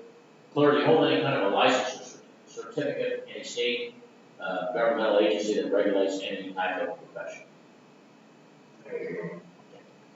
Now, you have to understand your constitutional rights, as I explained earlier, because in order to get into this program, you would be pleading guilty, and so you need to understand what rights you waive to do that. Now, you do have a right to have counsel. Mr. Kirk was appointed to represent you, but not simply to work the case out and provide any defenses you wish to provide that might be available under the law. So, if you decide you don't want to do this, you'll still be represented by your counsel. He'll defend you against the case, including a trial, if that's what you want. You understand that? Right now, under the Constitution of Florida, you have a right to have a jury trial in this case, in which 12 people will be selected from a group of citizens who live in this county that were summoned for jury duty on your trial. After they were selected, the evidence will be presented, they be instructed on the law, and then they would decide by unanimous verdict between all 12 after agree as to whether or not the state can prove your guilt. Now, if you didn't want to have a jury trial, but you didn't want to plead guilty, you can waive the right, which means to give up the right to have a jury trial, and in that case, we have what's called a court of bench trial, which means that instead of the jury hearing the evidence, it would be the judge who hear the evidence. The judge would apply the law, and the judge would decide whether or not the state proved your guilt by proving beyond that. You understand that? Yes, sir. Right, under the Constitution, you have a right to confront the witnesses against you and cross-examine them through your attorney. What that means is that the witnesses against you have to come into court and testify in front of you and your attorney and anyone else that may be present. After the prosecutor is done asking questions, then your attorney has the right to ask questions of those witnesses. That's called cross-examination, and the purpose of that is to try to bring out evidence that would help your side of the case. You understand that? Yes, sir. And under the Constitution, you have a right to use the power of this court to compel or force witnesses to come to court to testify for you, just like the state. So if you have witnesses you're not certain going to come in voluntarily, at your request, court issues before court is called a subpoena, which forces those witnesses to come to court and be able to testify if they want to, even though they don't want to leave here, which is the same way the state's witnesses are required to come to court. You understand that? Yes, sir.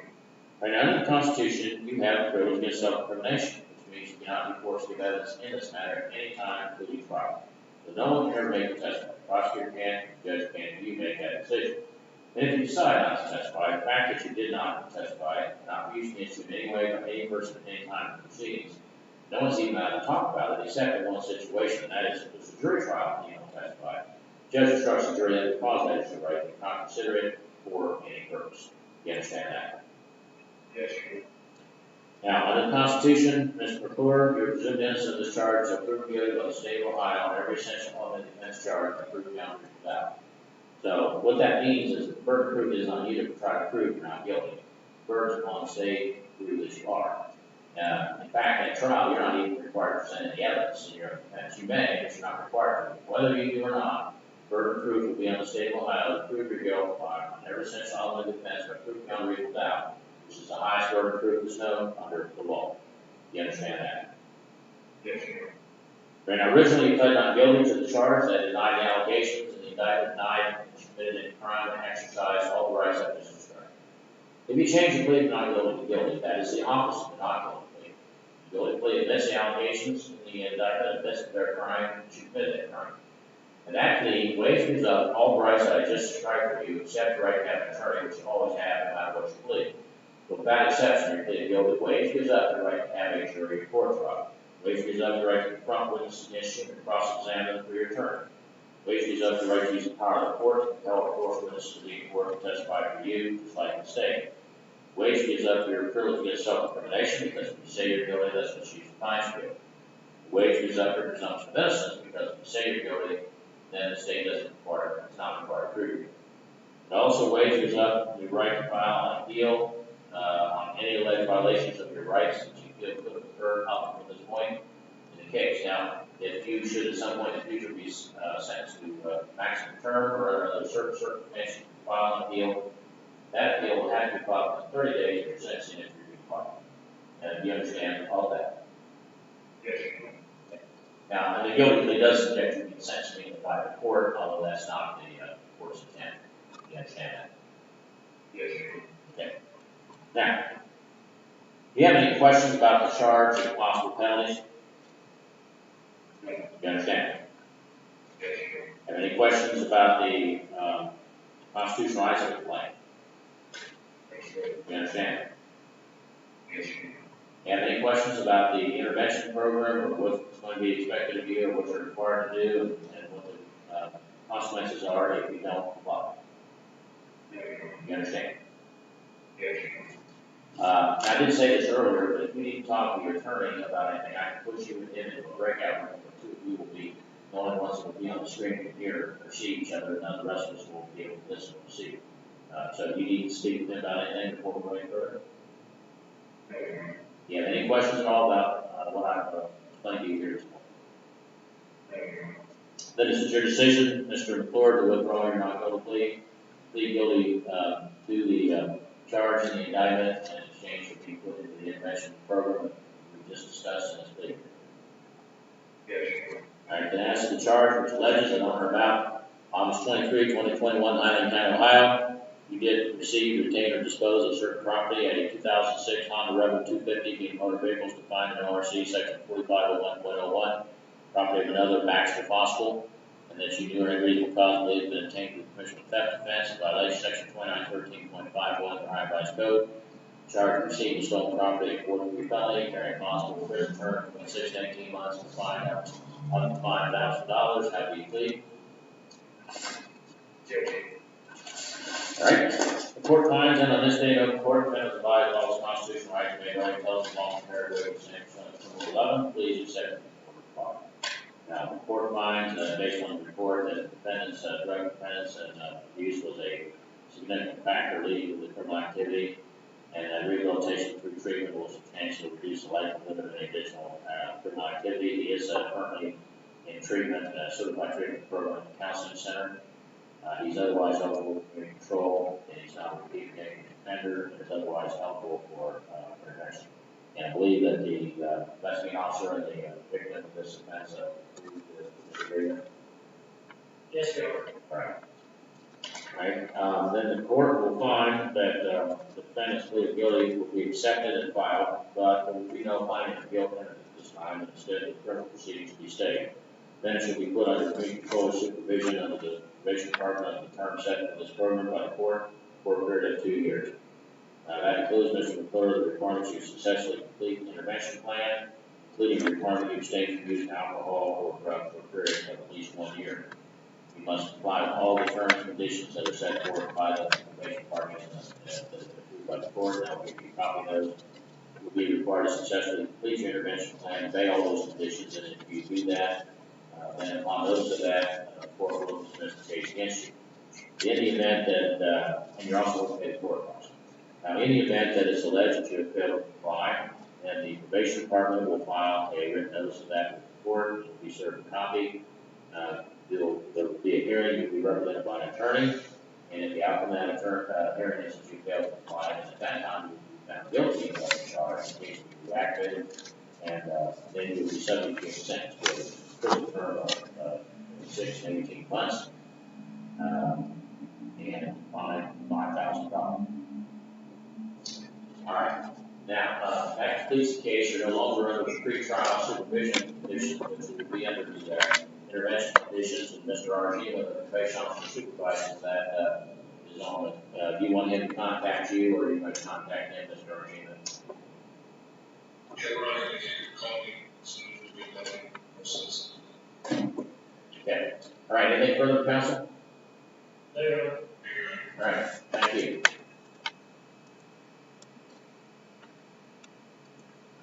All righty.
ahead and get us set here. And that should be Van Hoos. Recording in progress.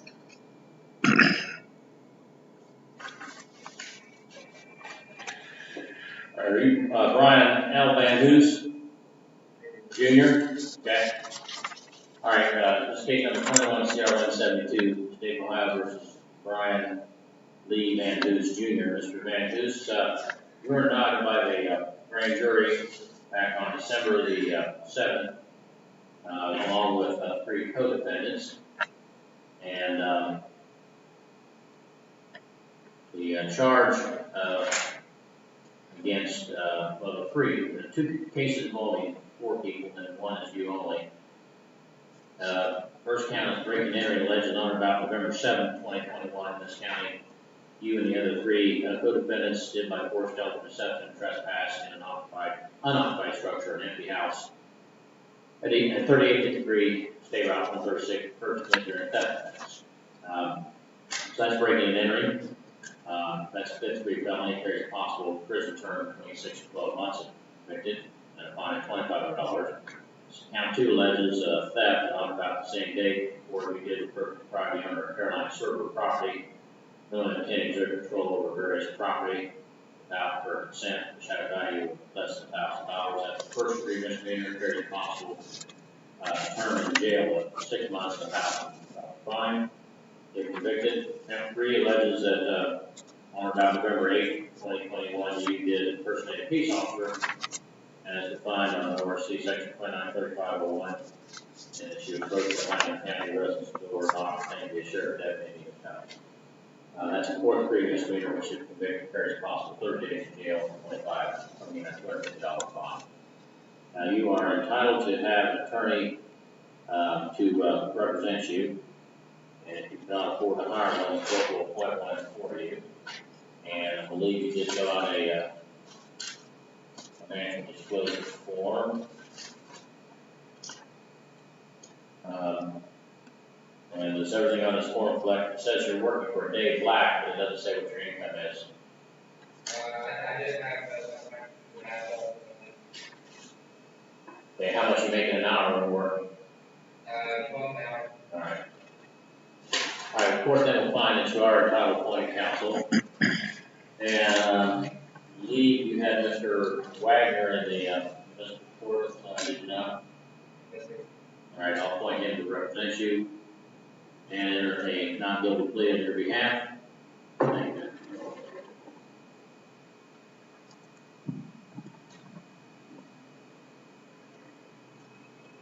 I want to have a bail review hearing on Friday, January 7th at 8:30 a.m.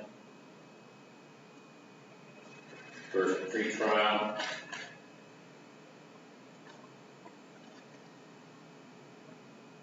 Will be set for January the 19th at 1:30 p.m. That'll be a Zoom hearing. Final pre-trial will be February the 16th at 1:30 p.m. on Zoom. And your trial date will be March 10th at 8 a.m. in person.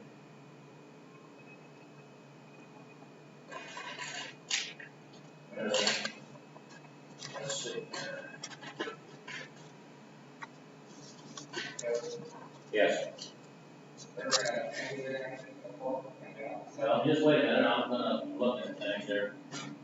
I have scheduled, I know what I'm doing, I've been doing this for a while.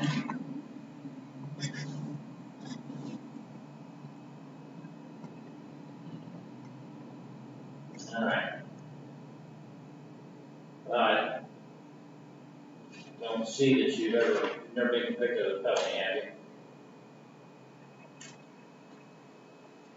You were charged with a felony in Adams County in 17. Were you convicted of that offense? Okay.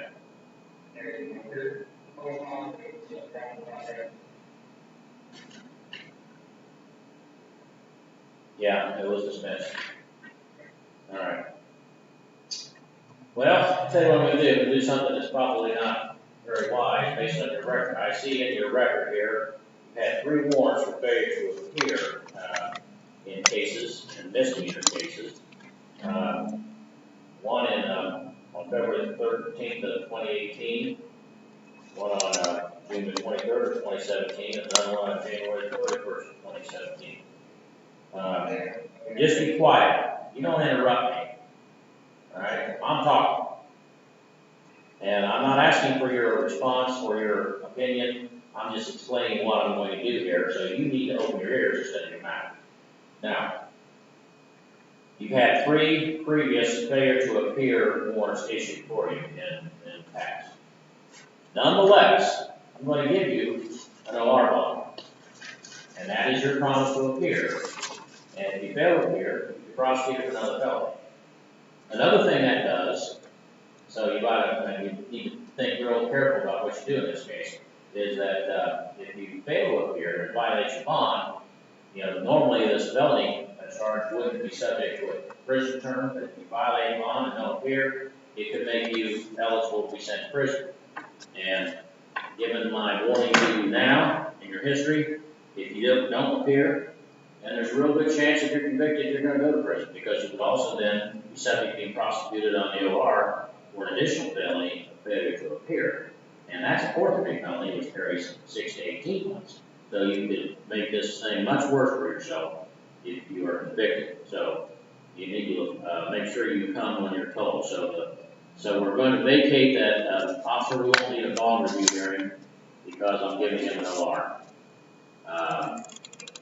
You will have 30 days to pay a deposit to the clerk of $171 to cover the statutorily required fees.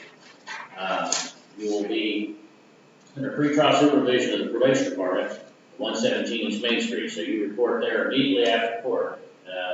It's uptown. I don't know if you're familiar with it, but it's just down the street from the courthouse, down the side of the street across from the flyway station.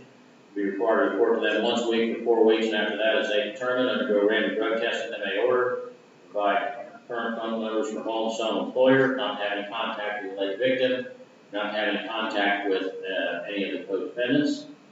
And if recommended by probation, you'll be evaluated for substance abuse and mental health issues, and treatments indicated to enroll in and all that during pendency of this action. You're also going to be under house arrest at your residence at 443 North Hartford Avenue, Winchester. That means you have to be there unless you're working, going to and from work. You go to and from medical appointments, court proceedings, in this or any other case. You can go to appointments with an attorney or probation officer in this or any other case. Go to any kind of schooling, job training, educational programming, GED, college classes, etc. You can also attend church services. Other than that, you have to be there at all times. And if you fail to comply, court door be held until further order of the court to assure your appearance in proceedings. Now, you need to understand what I just said. I wasn't just flopping my gums. I'm telling you, I mean what I say. If you don't show up, it's not going to go well for you. So, make sure you do. If you have any questions, Mr. Van Hoos, now you can speak.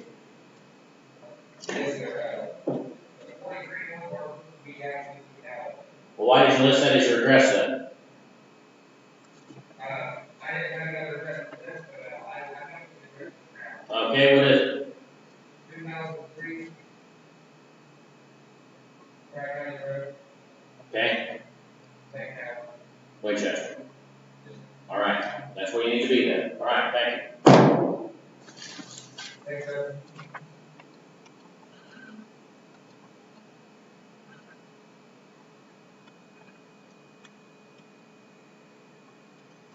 All right, who's the next one? Selena. Selena Kinzer. So your guess is as good as mine.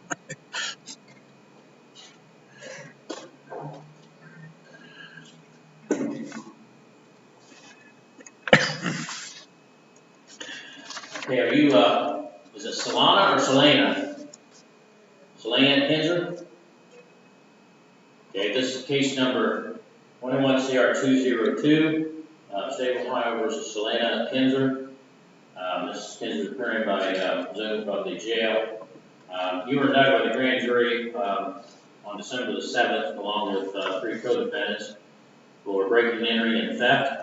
And alleges that on or about November 7, 2021, in this county, you and 3 other individuals did by force, knowingly by force, stealth, deception, trespass in an unoccupied structure, an empty house of 3853 SR 136, with purpose to commit therein a theft offense or felony.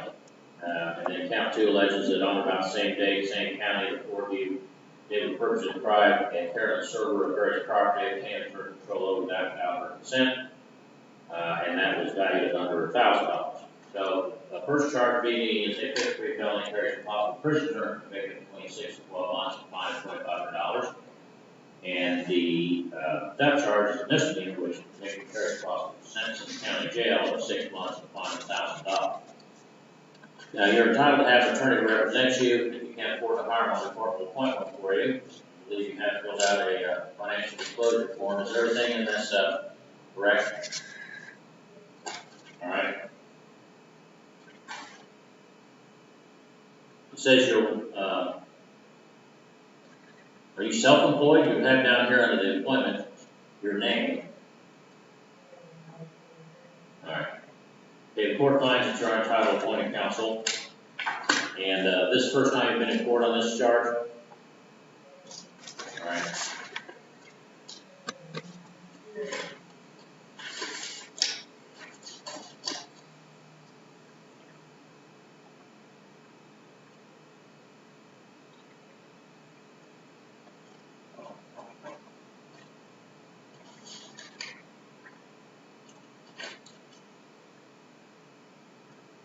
Court will appoint Attorney Sarah Barger to represent you, and in the absence of counsel, I'll honor a not guilty plea in your behalf.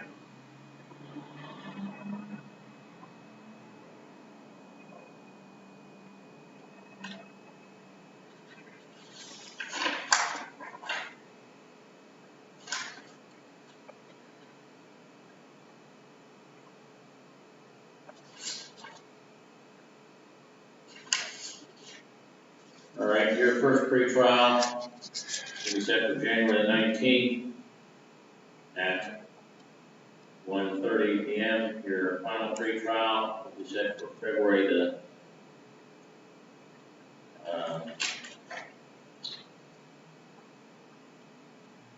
16th at 1:30 p.m.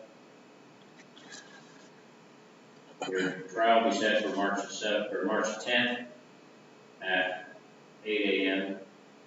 Those first 2 can be by Zoom if you have an email and access to a computer or a smartphone.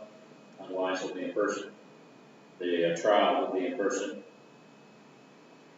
I'm going to grant you an OR only bond, which is your promise to appear. If you fail to appear, you can be prosecuted for additional felony and convicted, sentence in this case, or a sentence in that case, no matter what happens in this case. You'll be required to pay a service fee of $171 within 30 days to secure payment of certain statutory required fees. You make arrangements to pay that to the clerk. You'll be under pretrial supervision of the probation department at 117 East Main Street.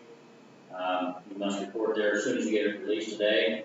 And then after that, report once a week for 4 weeks. After that, as they determine, then you go random drug testing if they order.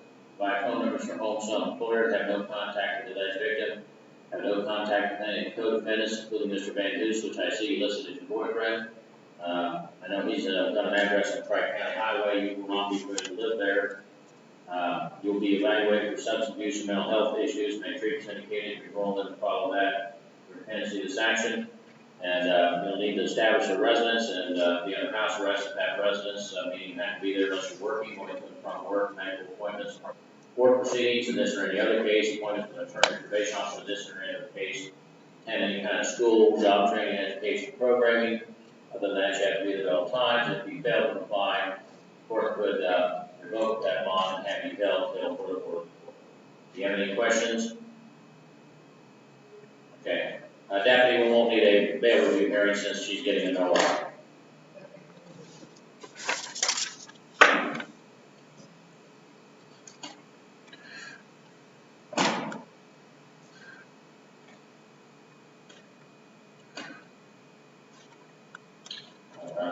doing that. Russell Hill. Mr. Attorney Bill on. Bill was on another one of those 4, but it's already been arraigned. Oh, okay. But he's not- So now you're free. For the remaining 2, you can sign whoever you want.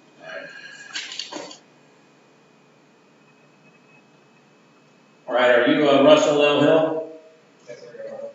All right, this case number 22 CR 004, State of Ohio versus Russell L. Hill. Mr. Hill, you were indicted by the grand jury yesterday on 3 charges plus forfeiture. First count is having a weapon under disability with alleges that on or about the 26th of February in this county, that after not being released from disability, you only acquired or had used several weapons, a Remington 22, a Marlin Model 6022, black powder rifle, and another 22. And that you had previously been convicted of the offense of possession of cocaine in Hampton County on February 1st, 2021, and also trafficking in cocaine in Hampton County on February 1, 2021. Count 2 alleges on or about February 26, 2021, you normally obtained possession or use cocaine. Count 3 alleges on or about the same date you allegedly obtained possession or use morphine. And then count 4 alleges that you had several weapons in your custody which were subject to the 3-year Section 7 forfeiture due to their instrumentality, commission, or facilitation of the offense of having a weapon under disability. The first count is a 3rd-degree felony, carries possible prison term convicted between 9 and 36 months, fine of $10,000. The other 2 counts, possession of cocaine and aggravated possession of drugs, morphine. 5th-degree felony, which carries possible prison terms of 26 to 12 months, fine of $2,500, and a possible license suspension 6 months to 5 years. And the forfeiture just provides for the loss of that property. Right now, you are entitled to have an attorney to represent you. And are you going to employ your own counsel? Have you talked to anybody yet? Alright, so you're going to hire him? Alright. Well, in the absence of counsel, the court will enter a not guilty plea.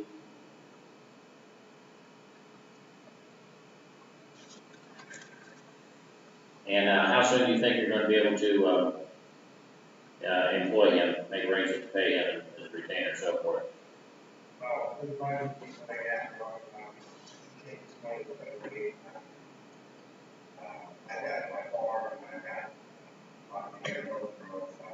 Yeah. Well, the thing is, I understand you also have a holder on you from Hamilton County.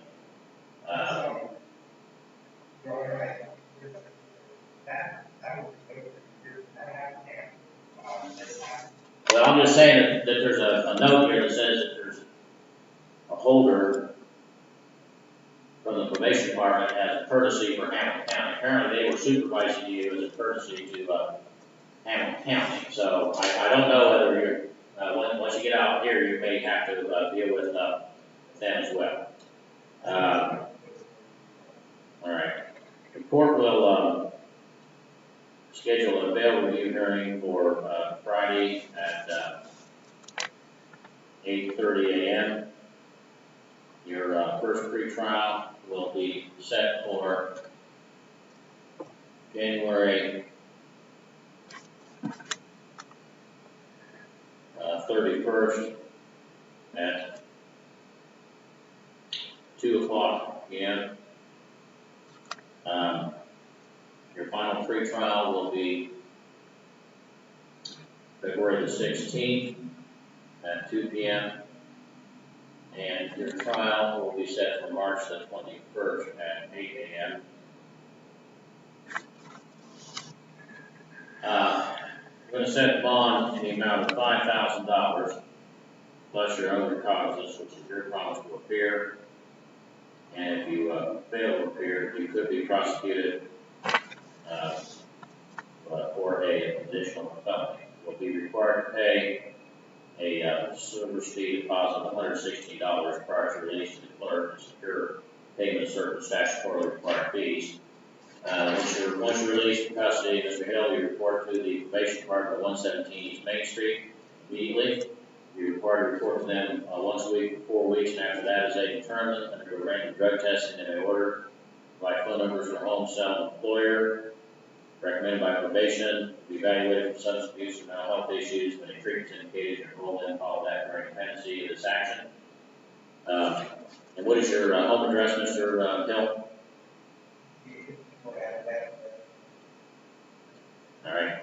You'll have to be there at all times unless you're working, going to and from work, and I know with your business you travel around, but you'll have to work with probation. They'll explain to you how that works. You can also go to medical appointments, court proceedings in this or any other case, visits with the probation officer or attorney in this or any other case, attend any kind of schooling, job training, etc. You can also attend church services, other than that you have to be there at all times. If you fail to comply, and that fine could be revoked, you can be held until further order.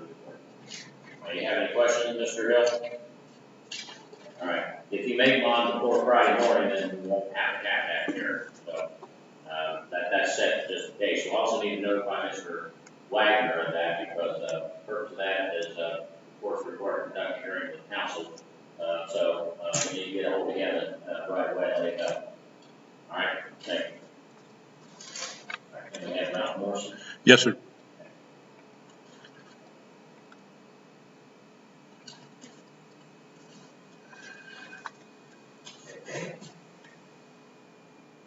All right, case number 22CR002, Stable House versus Ralph S. Morrison. You're Ralph S. Morrison. All right, Mr. Morrison, you were indicted by the grand jury yesterday in charge of domestic violence, alleging that on or about July 31st of last year, you did knowingly cause physical harm to Lisa Florence, a family member or household member, and you previously been convicted of domestic violence. That's a 5th-degree felony, which convicted 4th-degree felony, carries a possible prison term of 26 to 18 months and a fine of $5,000.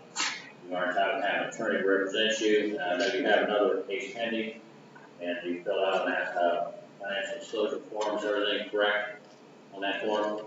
All right. And I forgot, who's your attorney in your other case? Okay.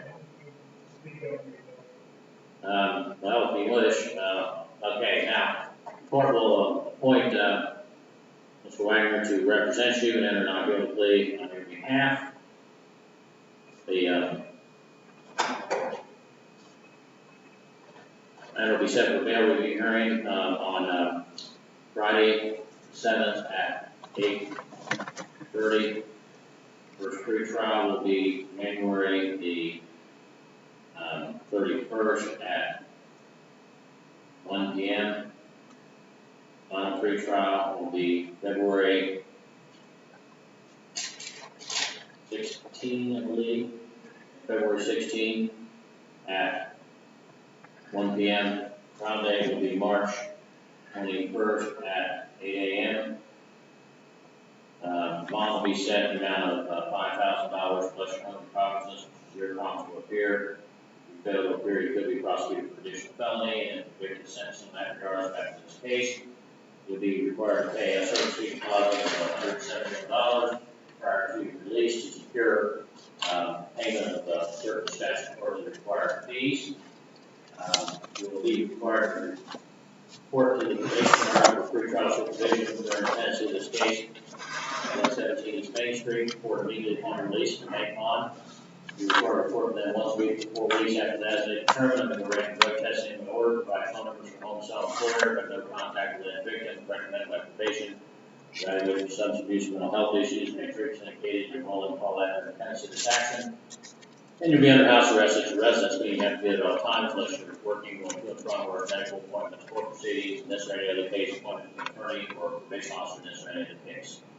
Other than that, you have to be, you also may attend any kind of job training, schooling, educational programming, and other than that, you have to be there all the time. All right, now, you say you had something you would like to ask me?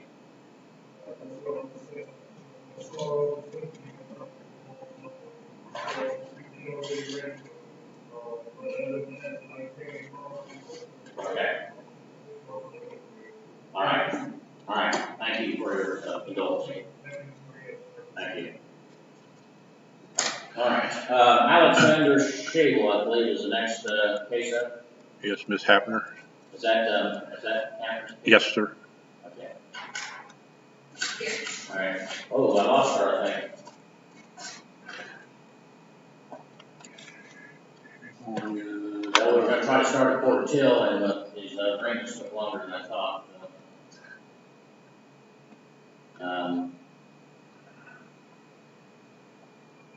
I'll have to contact her, get hold of her and see if she's downstairs. Not sure. Or I wonder Dennis just spoke. yeah, she was on here, and we lost her once and she came back in. Just person getting in here.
Marcia's texting her, trying to get her back on. She had sent a message about I have to be in Judge Greer's court. So. Okay.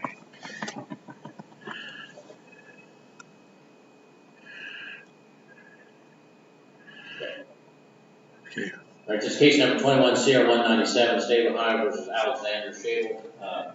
We are Alexander Shable here from the jail. Oops. Okay, are you Alexander Shable appearing from the jail? All right, case number 21 CR 197, State of Ohio versus Alexander J. Shable. During this hearing being conducted by Zoom, the attorney appearing by Zoom is Catherine Packner. Prosecuting Attorney Collins is appearing on behalf of the state.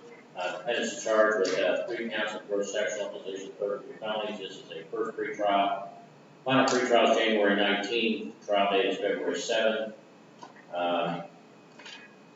See that there was no particulars provided. I don't see the discovery. There's been a discovery request. Oh yeah, here it is. See the request. Have you provided the discovery yet, Ms. Miles? I don't see it in the file. When was it filed? On December the 30th. Okay, well, didn't make it up in the file then, so. All right. Ms. Hammond, do you participate in pre-trial motion? All right, your discovery will be due then by the final pre-trial. There's been a plea offer received. Okay, all right.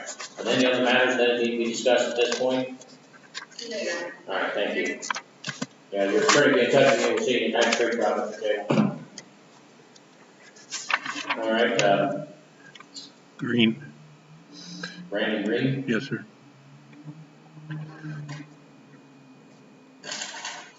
Oh, wait a minute. I don't have it during the evaluation. Okay, we'll go. Want to go ahead and do. Mr. Green, we're going to do another case. I got to get your evaluation. John Richards. John Richards. If you step out and bring in Mr. Richards and probably get that file. Then I don't have the evaluation on Brandon Green. That's what this area is. We'll run that real quick. Yeah. Hurry up, just trying to get Captain in the Okay. On the record, John Richards.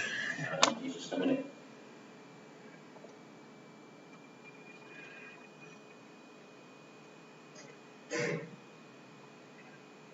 All right, are you John Lee Richards, appearing there in the jail? Yes, sir. All right, this is case number 21 CR 180, State of Ohio versus John Lee Richards. Mr. Richards appearing by Zoom from the jail. His attorney appearing by Zoom is Captain Hackner. And also appearing by Zoom is Ms. Collins, the prosecuting attorney. Then is charged with breaking and entering and theft. This is a first, I guess it's actually a final pre-trial. And is it first? It is. Oh, yeah, I see. There's an entry earlier, the one that said 15 was converted, and then that had to be continued. So, all right. So this is the first pre-trial. And I don't know when our trial date is. Next week. Is it? All right. Okay. I'll be here.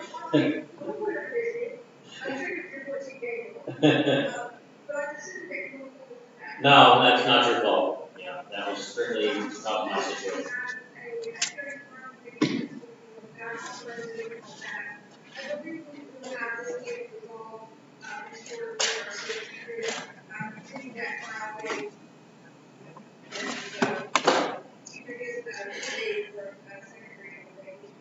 All right. Is he being held on this case or another case? Okay, so there's no speedy trial problem here then. Okay. All right. Okay, Ms. Collins, I assume you're not opposed to that. All right. Well, the court then will grant the continuance and we'll reschedule this for trial to February the 7th and at 8 o'clock. And you want to set another hearing now, or you want to get back to talk with Ms. Collins? I think I don't know if we have to set something down, we can, I can be in touch with Mrs. Collins. All right. All right, that'll be fine, that will work out. All right, so the court will grant the continuance, and the time will be charged to the defendant, since he's, requested this, and we're well within the speedy trial time anyway. All right, anything else then to discuss at this time? What is it? Is it set for next Monday or Thursday? I think it's Tuesday. Tuesday? It's not for the 11th. 11th, okay. Which is Tuesday. All right. Okay. Then the case should be continued. All right, thank you. All right, now, Mr. Green, please.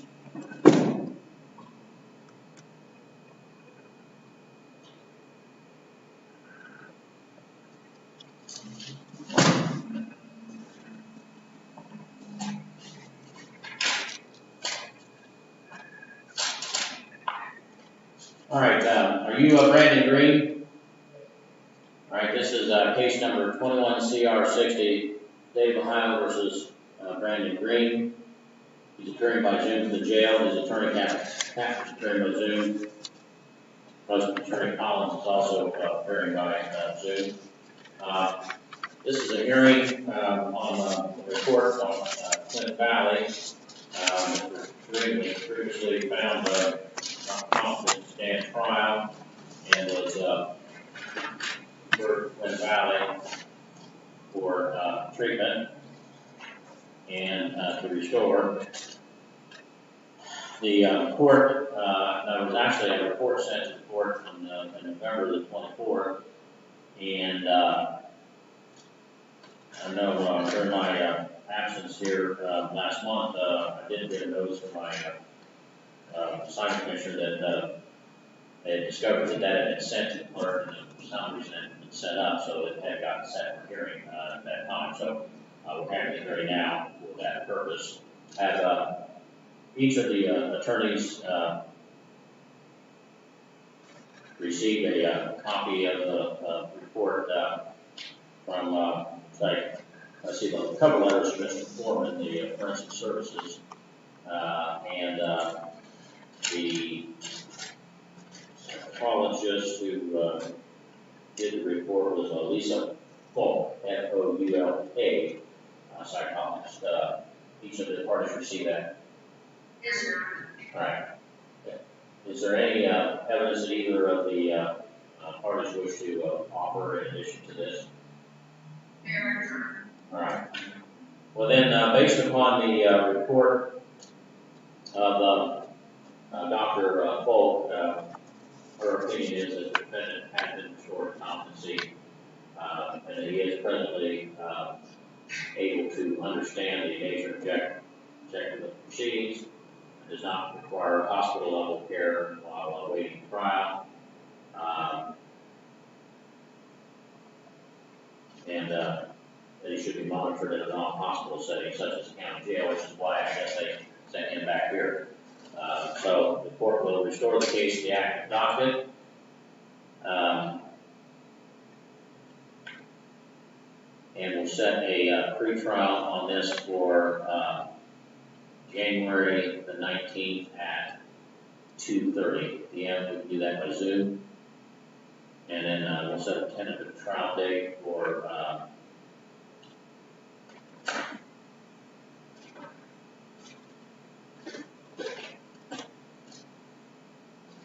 February 22nd at 8 a.m. and the speedy trial time is continued or told until that date. And then the previous orders will remain in effect. All right, anything further being brought before the court? All right, thank you.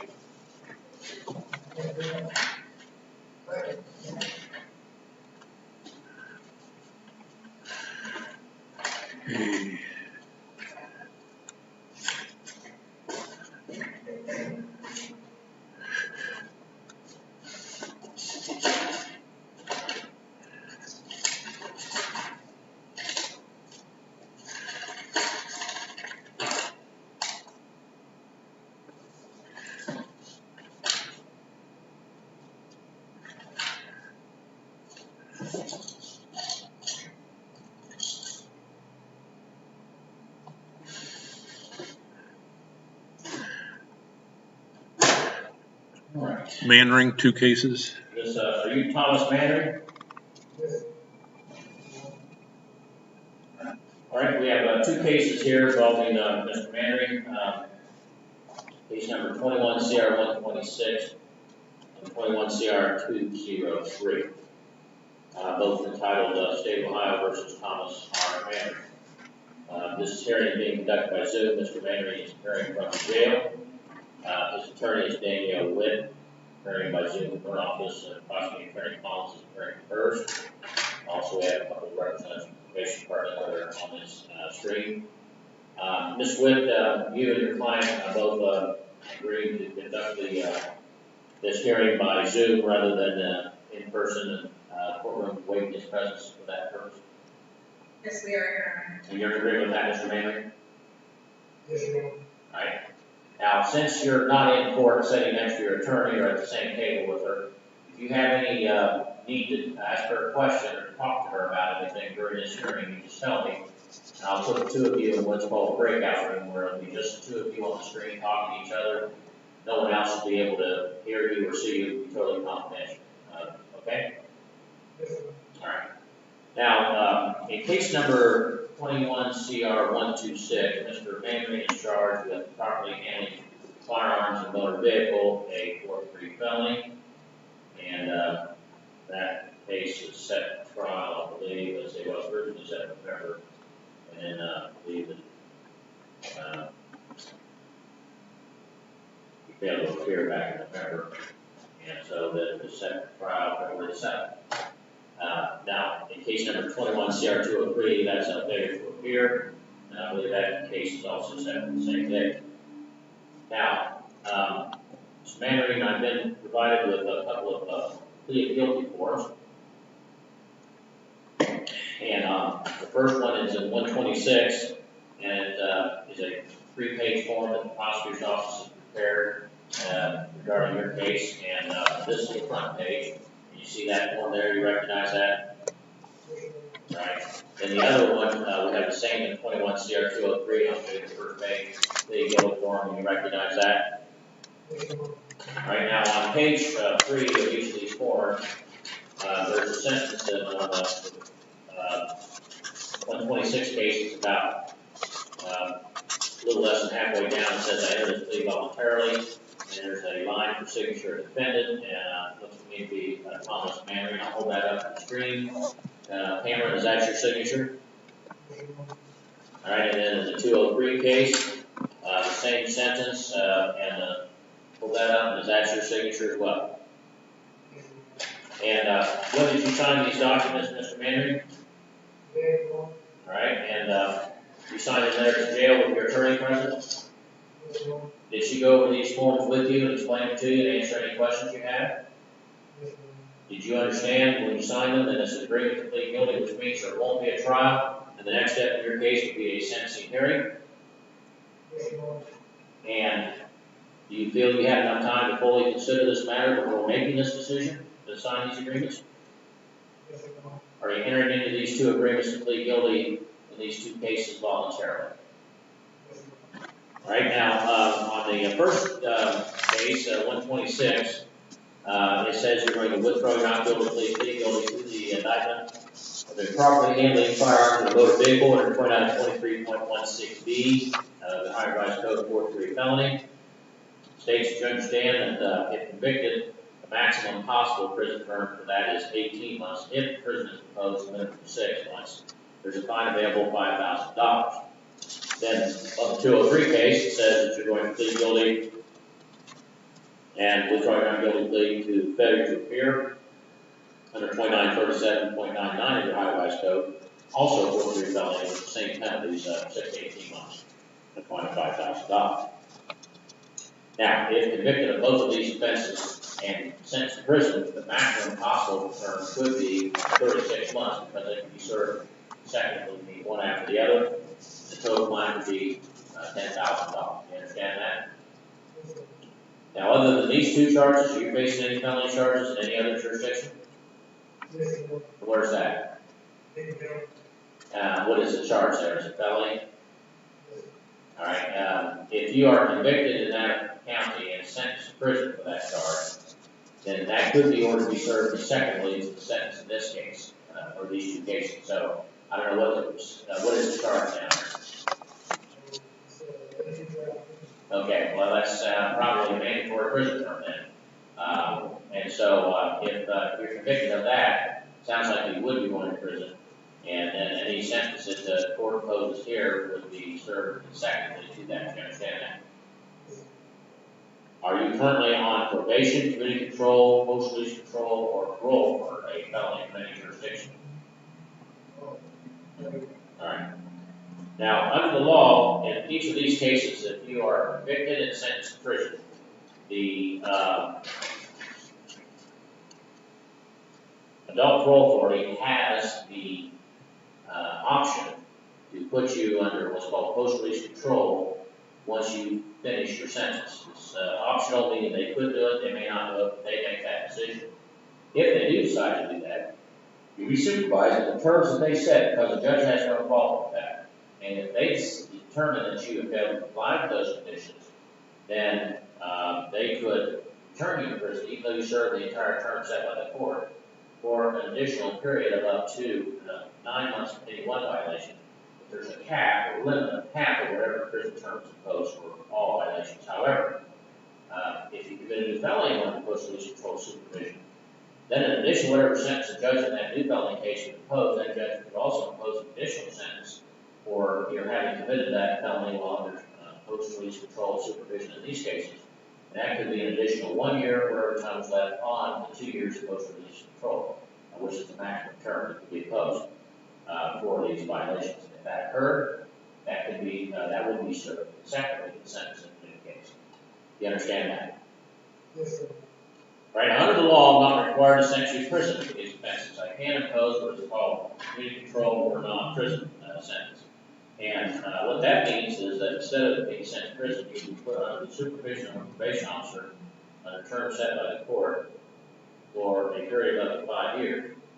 If during that period the probation department felt that you were not compliant, they would have to file written notice of that to the court and give you a copy of that hearing. You then, or that notice, you would be entitled to have a hearing and then be represented by counsel in that hearing. And if the outcome of that hearing was to fail to comply, then the court could then terminate you from community control and then sentence you to anywhere from 6 to 36 months total and fine you $10,000. You understand that? All right, now, the charge in 21 CR 126 alleges on or about April 18, 2021, you did knowingly transport or have a loaded firearm as defined in ORC section 2923.11 of motor vehicle in such a manner that it is accessible to the operator or passenger without leaving the vehicle as defined in ORC 4501.01. So that's the improper handling of firearms. The other charge alleges that on or about November 22, 2021 in this county, you did recklessly fail to appear as required in Huntington County Police Court case number 21 CR 126 after having been released. Pursuant to RC 2937.29, release was in connection with charge of commission of felony in violation of section 2937.99. So that's the charge of failure to appear. Now, Mr. Manning, you understand what it is you've been charged with in this case, what the state said you did, when, where, and how they let you did it? You understand the possible penalties for those two charges? Have you discussed the nature of those charges, the evidence of the case, possible legal issues of the case, possible offenses you might try to raise in trial, and possible outcome of a trial with your attorney? Are you satisfied with your advice and confidence in this matter? Are you under the influence of any types of drugs or alcohol at this time? Are you taking any prescription drugs? Have any threats been made to make you plead guilty here today? Right now, the agreement in 21 CR 126 says you shall enter a plea of guilty to the indictment, state defense, joint recommended control substance agreement, and agrees to forfeit the Glock 43X 9mm magazine and 9mm ammunition to the Ohio State Patrol. That's your understanding of the agreement in that case. All right, in the other case, 203 cases says that you shall enter a plea of guilty to the indictment, state defense, joint recommended control substance agreement. That's your understanding agreement in that case.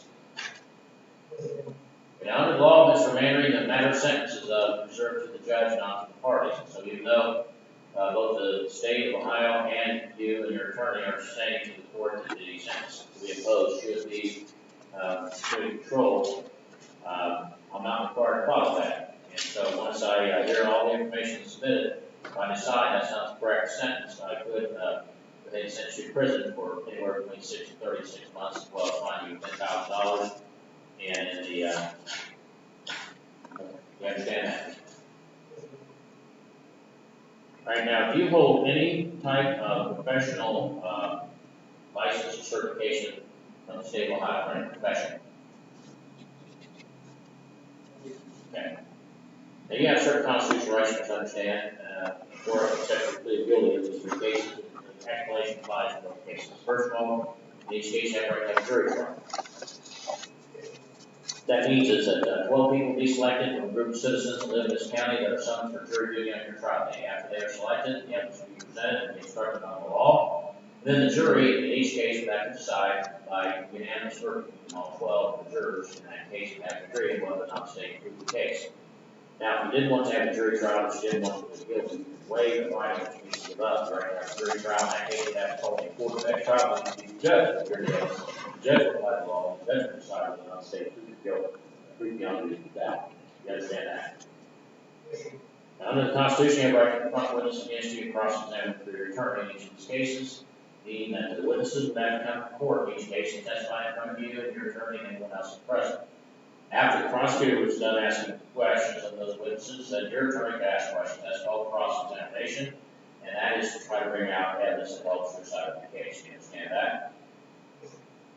Under the Constitution, you have a right to use the power of this court to compel or force witnesses to come to court and testify for you, the same as the state. So what that means is that if you have witnesses that you're not certain are going to come in voluntarily, your request for issue court order is called subpoena. That would force those witnesses to come to court and be able to testify if you wanted them to, though they didn't want to be here, which is the same way the state's witnesses are required to come to court. You understand that? All right, now under the Constitution, you have a privilege against self-incrimination, which means you cannot be forced to give evidence in this matter at any time, including trial. No one can ever make a testimony. The prosecutor can't, the judge can't. You make that decision, and if you decide not to testify, the The fact that you did not testify cannot be used against you in any way by any person no one's even allowed to comment about it except in one situation. That is, if there's a jury trial and you don't testify, the judge instructs the jury that because that's your right, they cannot consider it for any purpose. You understand that? All right, under the Constitution, in each case, you're presumed innocent until proven guilty by the state on every essential element of the offense in that particular case. So what that means is that the burden of proof isn't on you simply because you've been charged with this crime. Prove that you're not guilty. In fact, under the law, you don't have to present any evidence at trial. You can, it's not required. But you're not required to prove anything. The burden of proof is upon the state, and they must prove your guilt in each case by a proof beyond reasonable doubt on every essential element of the offense charged. And that's the highest burden of proof that's known under the law. You understand that?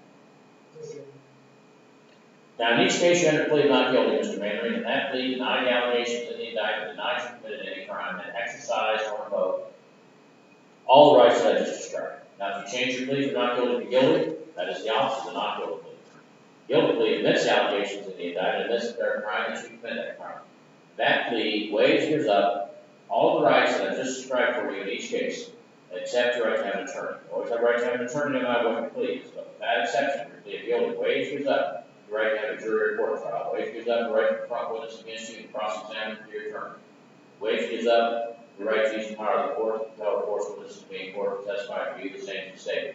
Waives, gives up your privilege against self-incrimination because you're the one saying you're guilty, that's what you find you guilty. Waives, gives up your presumption of innocence because if you say you're guilty, the state's not required to prove you're guilty. It also subjects you to being sentenced immediately by the court. And finally, it waives up any right to file an appeal you think you could have had up until this point in the case. Now, if I should sentence you to the maximum sentence, or under the certain circumstances, you could file an appeal. That appeal will have to be filed within 30 days of your sentencing entry being filed. You understand all that? And are you a U.S. citizen, Mr. Manning? Right now, do you have any questions about the charge in either case? You understand?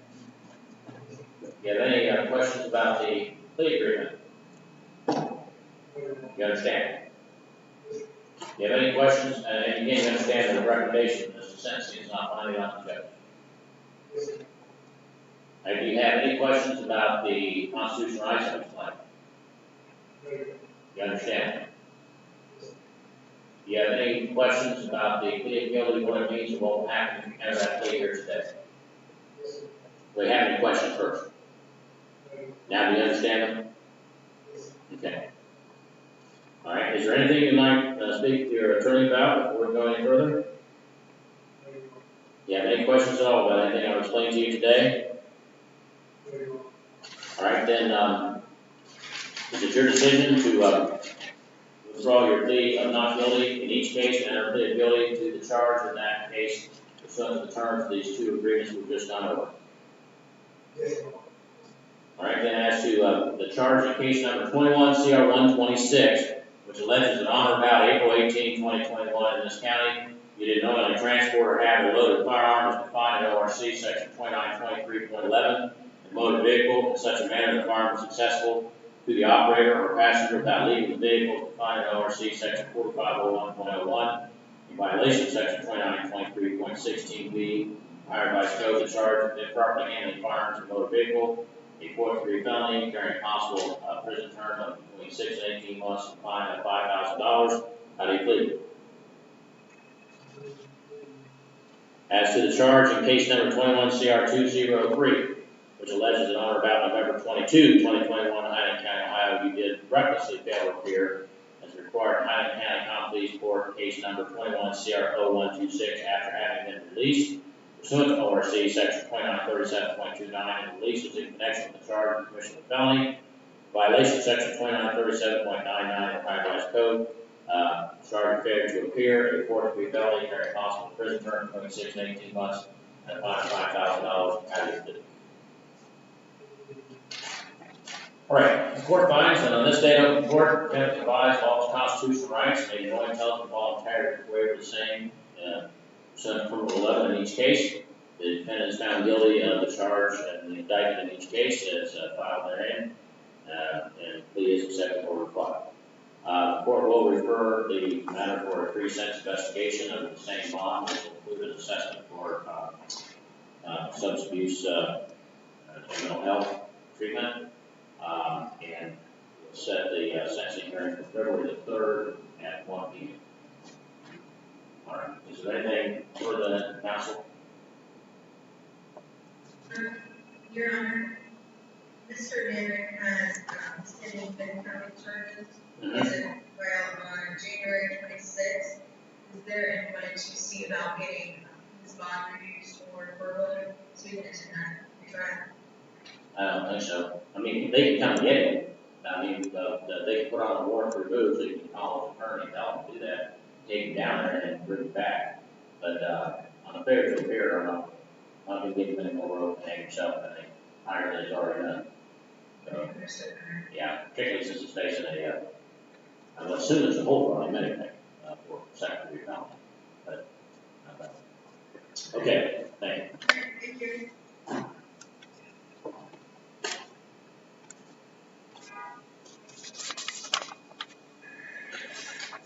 $2.15, Your Honor. Yeah. The other one's been moved to the last of the day for Happer. Oh, there she is. Okay, we'll go ahead and do Ms. Hacker's coming back on. Okay. Is he logged in? Yeah, he's here. Okay, here's the agreement. Ooh, good catch. You're back at your office, huh? Quick. Yes, Yeah. bring it back here. It's easier for us. I know. All right, Mr. Likens, you would unmute yourself, please. Yes. All right, this is case number 21 CR 185, State of Ohio versus James R. Likens. And you are James R. Likens, appearing on the screen marked Jamie Likens. Yes. All right, this hearing is being conducted by Zoom. Appearing on behalf of the defendant from her office by Zoom is Catherine Happen. Appearing on behalf of the state's prosecuting attorney Collins. We also have a couple of representatives from the probation department attending the hearing. The defendant is charged with aggravated possession of methamphetamine, possession of fentanyl-related compound, and aggravated possession of drugs. And this is set for a pretrial, and I have received the plea agreement that presented to the court.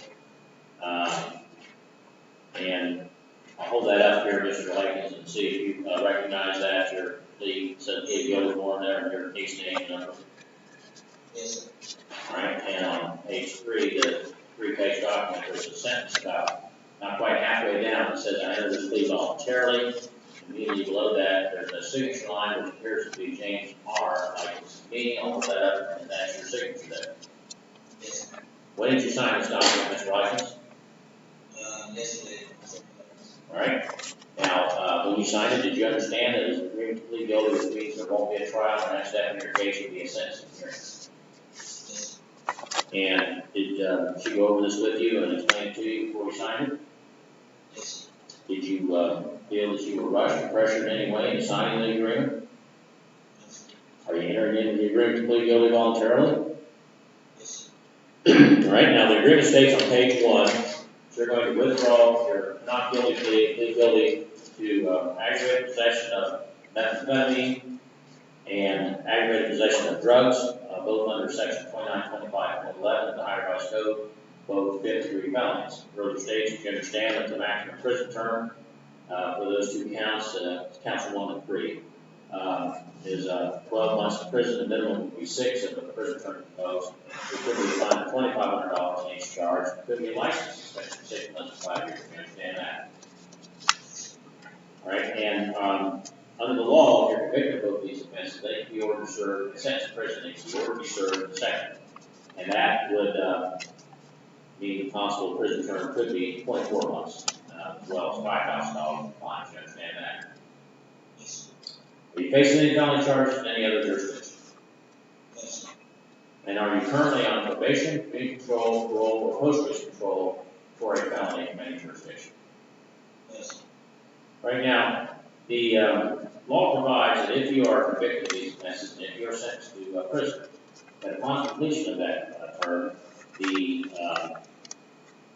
Adult parole authority could decide at their option, put you under post-release control supervision for a period of up to 2 years. Now, they don't have to, but it's up to them. The board doesn't have any say in that. If they do, they will supervise under the terms they set by parole officer. Again, that can be up to 2 years maximum. And if during that period of time they determined that you were not in compliance with those conditions, then they could return you to prison, making sure an additional period of up to 9 months for one violation.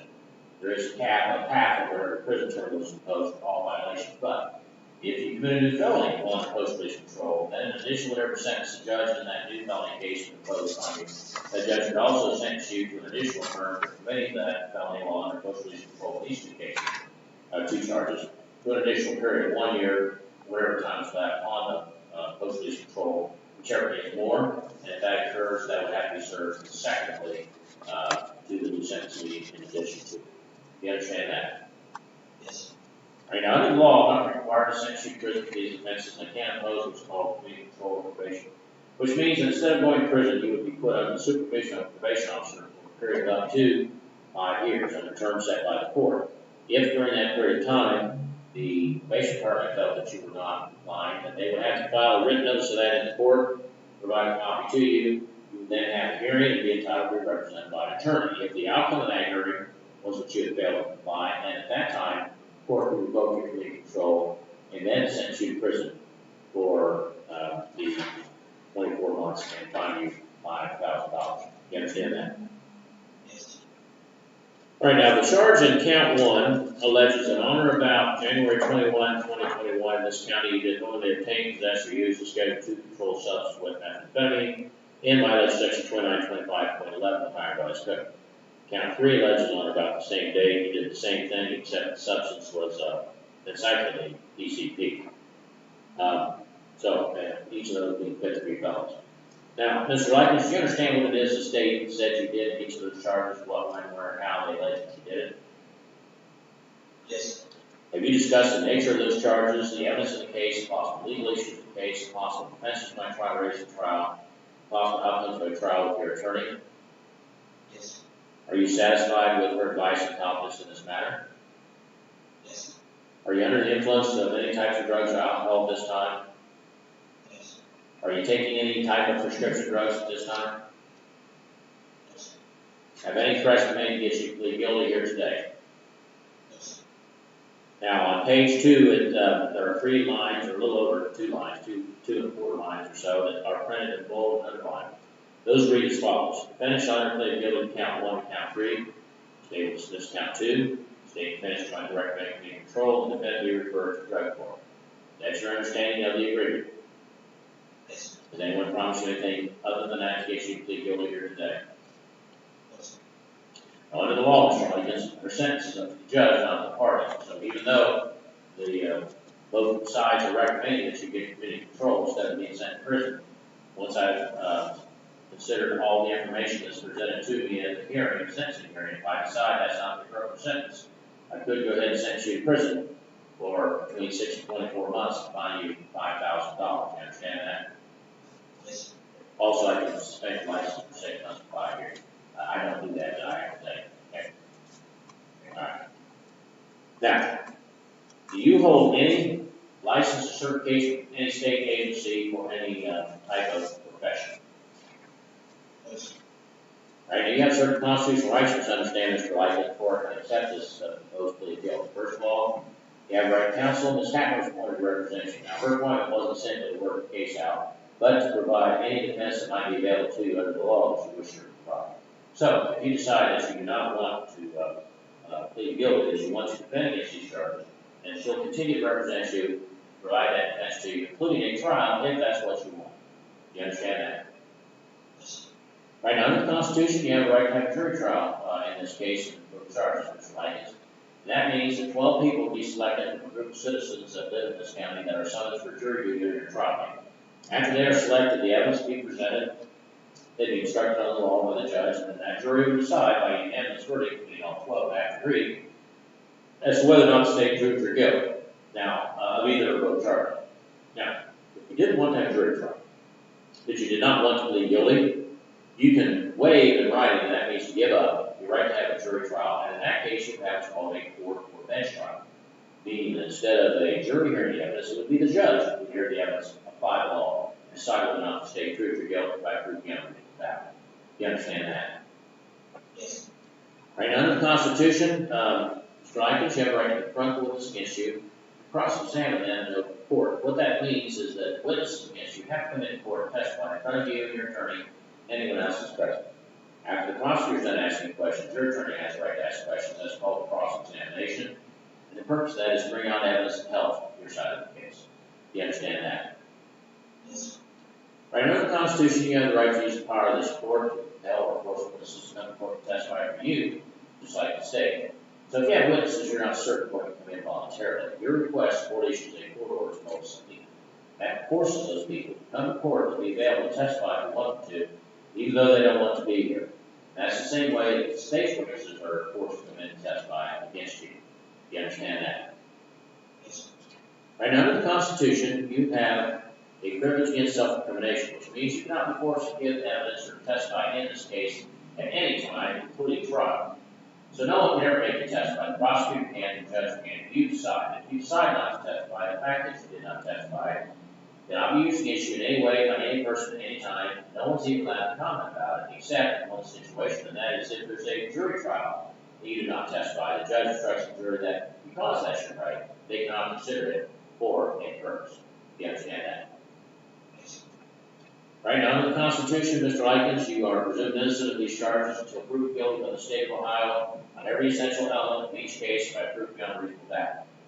What that means is that the burden of proof is on you to try to prove that you're not guilty simply because you've been accused by being indicted. In fact, under the law, you don't have to present any evidence in your defense at trial, okay? It's not required to. But whether you do or not, the burden of proof will remain on the state to prove your guilt by proof beyond reasonable doubt on every essential element of each charge, which is the highest burden of proof that's known under the law, because it's beyond reasonable doubt. Do you understand that? All right, now, originally you pled not guilty. That plea denied the allegation in the indictment, denied you committed any of the crimes alleged, and it exercised or revoked all the rights that I have just described. Now, if you change your plea of these two counts from not guilty to guilty, that is the opposite of the not guilty plea. The guilty plea admits the allegations in the indictment, admits their crime, and that you committed that crime. That plea would waive and give up all of the rights that I've just described for you today, except the right to have an attorney. You always have a right to have an attorney no matter what you plead. But with that exception, your plea of guilty waives gives up your right to have a jury or court trial. It waives gives up your right to confront witnesses against you and cross-examine them in open court. It waives gives up your right to use the power of the court to compel or force witnesses to come to court and testify for you, just like the state. It waives gives up the privilege of self-incrimination, because if you say you're guilty of these two charges, that's what you find you guilty. It also waives gives up the presumption of innocence, because if you say you're guilty, then the state doesn't have to prove that you're guilty of these two charges. It also subjects you to being sentenced immediately by the court. And finally, it waives gives up any right to file an appeal that you think you could have had up until this point in the case. Now, should I sentence you the maximum sentence under other certain circumstances in the future, you could file an appeal. That appeal would have to be filed within 30 days of your sentencing entry being filed. Do you understand all of that? Yes. And Mr. Likens argued a U.S. citizen. Yes. All right, now, do you have any questions about the charge and possible penalties? Yes. Do you understand that? Yes. Do you have any questions about the plea agreement? Yes. Do you understand? Yes. Do you have any questions about the constitutional rights that I've described for you here today? Yes. Do you understand that? Yes. Do you have any questions about the plea of guilty, what it means, what will happen at that plea here today? Yes. Do you understand? Yes. Now, I didn't say this at the beginning, I'm not sure if I asked. I asked at the beginning here if you waived the presence of Mr. President at the previous hearing. I said, well, I don't think I did. You did. Okay. You agreed. All right, you agree with that, Mr. Likens? Yes. All right, thank you.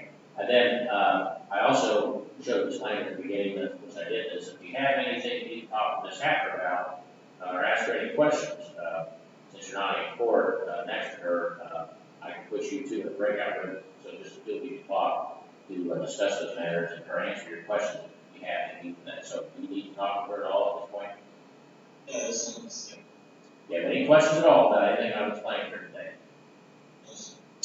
All right, then, Mr. Likens, this is your decision to withdraw your non-guilty plea to the first and third counts pursuant to terms of the plea agreement that we just not voted. Yes. Then as to the charge that alleges in count one that on or about January 21, 2021, in Highland County, Ohio, you did knowingly obtain, possess, or use in Schedule 2 controlled substance with methamphetamine, in violation of Section 29, 25, 2011 of the Ohio Revised Code, charge of aggravated possession of methamphetamine, fifth degree felony, carrying possible prison term between 6 and 12 months, a fine of $2,500, and a possible license suspension of 6 months to 5 years. How do you plead? Yes. As to count three, which alleges on or about January 21, 2021, in Highland County, Ohio, you did knowingly obtain, possess, or use the Schedule 2 controlled substance with fentanyl and PCP, in violation of Section 29, 25, 2011, also a fifth degree felony with the same penalties as count one. How do you plead? All right. Thank you. The court finds that when this day in open court, defendant was advised of all his constitutional rights, made no intelligent voluntary waiver of the same pursuant to Rule 11. The plea is accepted in the court of trial. Defendant is found guilty of counts 1 and 3 is charged. Count 2 is dismissed. Court will order a pre-sentence investigation to be conducted by the probation department, which will include assessment for substance use disorder treatment and/or mental health, as may be indicated. Sentencing is set for February the 3rd at 1 p.m. Bond is continued. Case is referred to the drug court coordinator for evaluation, and bond will be continued. Are you currently in treatment, Mr. Knight? You're a clean air? Okay. All right. Are you there voluntarily or are you from another case? Okay. All right. Mr. Arjuna, Mr. Bolt, you need to talk with him about an appointment for the PSI interview. All right, great. All right. And just get in touch with Mr. Bolt when he says and continue to do what you're doing. All right. Anything further from counsel? Mayor. All right. Thank you. Thank you, Your Honor. All right. So that takes us to 2:15, which is RI and Riley.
Recording in progress.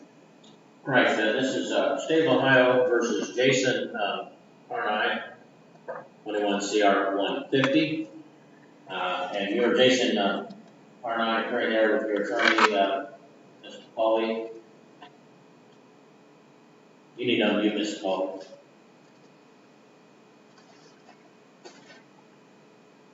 Oh, okay, okay, this is case number 21 CR 150, State of Ohio versus Jason Carnine. And Mr. Pauly, if you can unmute yourself there, thank you. And are you Jason Carnine, attorney there with your attorney, Mr. Pauly? Yes, sir. All right. This hearing is being conducted by Zoom, and the defendant and his counsel, Mr. Pauly, are appearing by Zoom in our office. The state is represented by Mr. Prosecuting Attorney King, and Mr. Polk from the probation department is also present.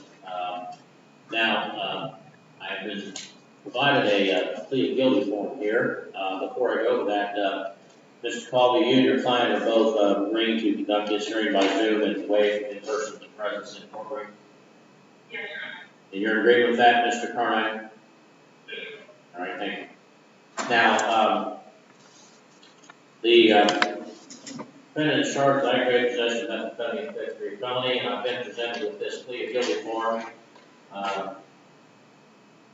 which is 3 pages, and on page 3 there are signature lines. And I'm going to hold this up to the camera, Mr. Carnine, and ask you if you can identify that as your signature. The sentence I entered this plea voluntarily. Yes, sir. And when did you sign this agreement, Mr. Carnine?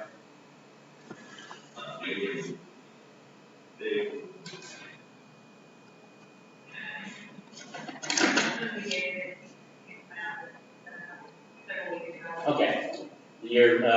So before you signed this agreement, did you go over it with your attorney, Mr. Carnine? Yes, sir. And you understood that it's an agreement to plead guilty? Yes, sir. And since it's been a while since you signed it, today is January the 5th, you're still wanting to go forward with this agreement and recall what's in it? Yes, sir. All right. And did you enter into the plea agreement voluntarily? Yes, sir. And you understood when you signed it that this means there's not going to be a trial, the next step in your case will be a sentencing hearing? Yes, sir. Now, the agreement states that you're going to plead guilty, withdraw your not going to plead guilty to the charge of aggravated possession of methamphetamine under section 2925.11, revised code of fifth-degree felony. For the state, you understand the maximum possible penalty for that would be 12 months imprisonment. The minimum that prison term imposed is 6. There's a fine of up to $2,500 and a possible license suspension 6 months to 5 years. You understand that? Yes, sir. Now, are you facing any felony charges anywhere else? No, sir. And are you currently on probation, community control, post-release control, or parole for a felony? Other than this pre-trial supervision? Nothing where you've been convicted? No. Okay. Under the law, Mr. Carnine, if you should be convicted of this offense, and if you should be sent to prison, upon completion of the prison term, the law provides that the adult parole authority, as part of that sentence, could choose to put you under what's called post-release control supervision for a period of up to 2 years. It's optional, but they would make a decision on the court, because the court's not involved with that process. If they do, you'll be supervised for up to 2 years by a parole officer, the terms that they set. And if they decide during that period of time that you have failed to comply, they can return you to prison. They can serve an additional period, in your case, of up to 1/2 of whatever prison term was imposed by the judge. However, if you should be convicted of a new felony under post-release control supervision, then an additional order sentence the judge in that new case would impose upon you for that offense. That judge could also sentence you for committing that offense while under post-release control in this case, to an additional period of 1 year, whatever time is left on the post-release control, whichever is greater, and whatever sentence is imposed would have to be served consecutively in the sentence of the new case. You understand that? Yes, sir. Now, under the law, I'm not required to sentence you to prison for this offense. I can impose what's called community control or probation, which means that you will be supervised by a probation officer under the term set by this court for up to 5 years. Now, if during that period of time the probation department felt that you were not complying, then they would file a written notice of that with the court. There would be a hearing, and if the outcome of that hearing was that you failed to comply, then at that time court could revoke your community control and then sentence you to prison for 12 months and fine you $2,500. You understand that? Yes. Right now, the indictment alleges that on or about April 10, 2021, in this county, you did knowingly obtain, possess, or use methamphetamine, a Schedule II controlled substance, in violation of Section 2925 of the Ohio Revised Code. That's the charge of aggravated possession of methamphetamine with fifth-degree felony with the sentence that I just described. Now, do you understand what it is the state has accused you of in that charge, what, when, where, and how they allege you did it, Mr. Carmine? Do you understand what it is they charge you with? And have you discussed the nature of that charge, the evidence in the case, possible legal issues in the case, possible defenses you could try to raise at trial, and possible outcomes of a trial with your attorney? Are you satisfied with your advice and confidence in this matter? Are you under the influence of any types of drugs or alcohol at this time? Are you taking any prescription drugs? What do you take those for?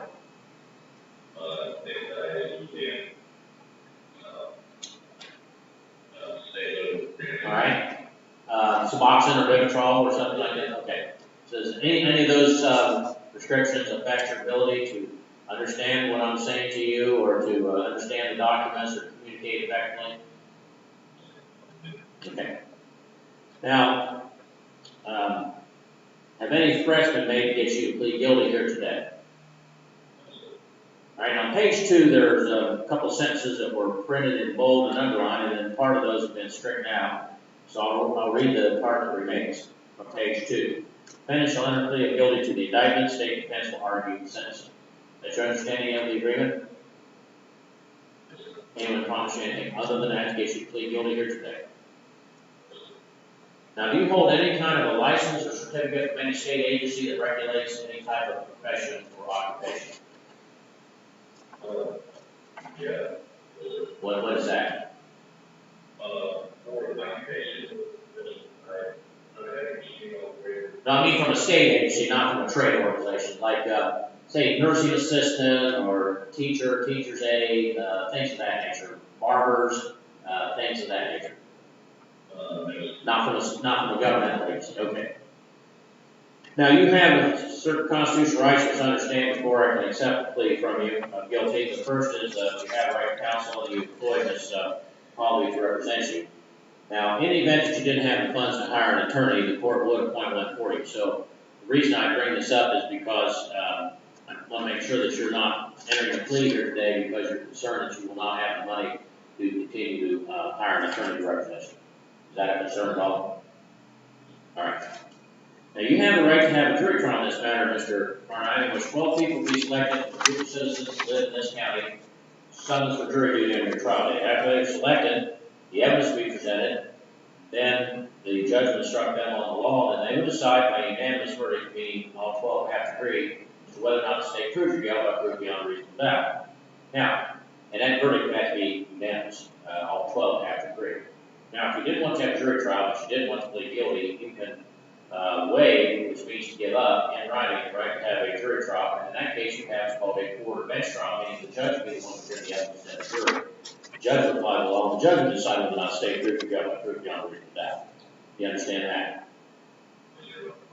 Now, under the Constitution, you have a right to confront the witnesses against you and to cross-examine them through your attorney. So what that means is that the witnesses against you have to come in court and testify in front of you, your attorney, and anyone else is present.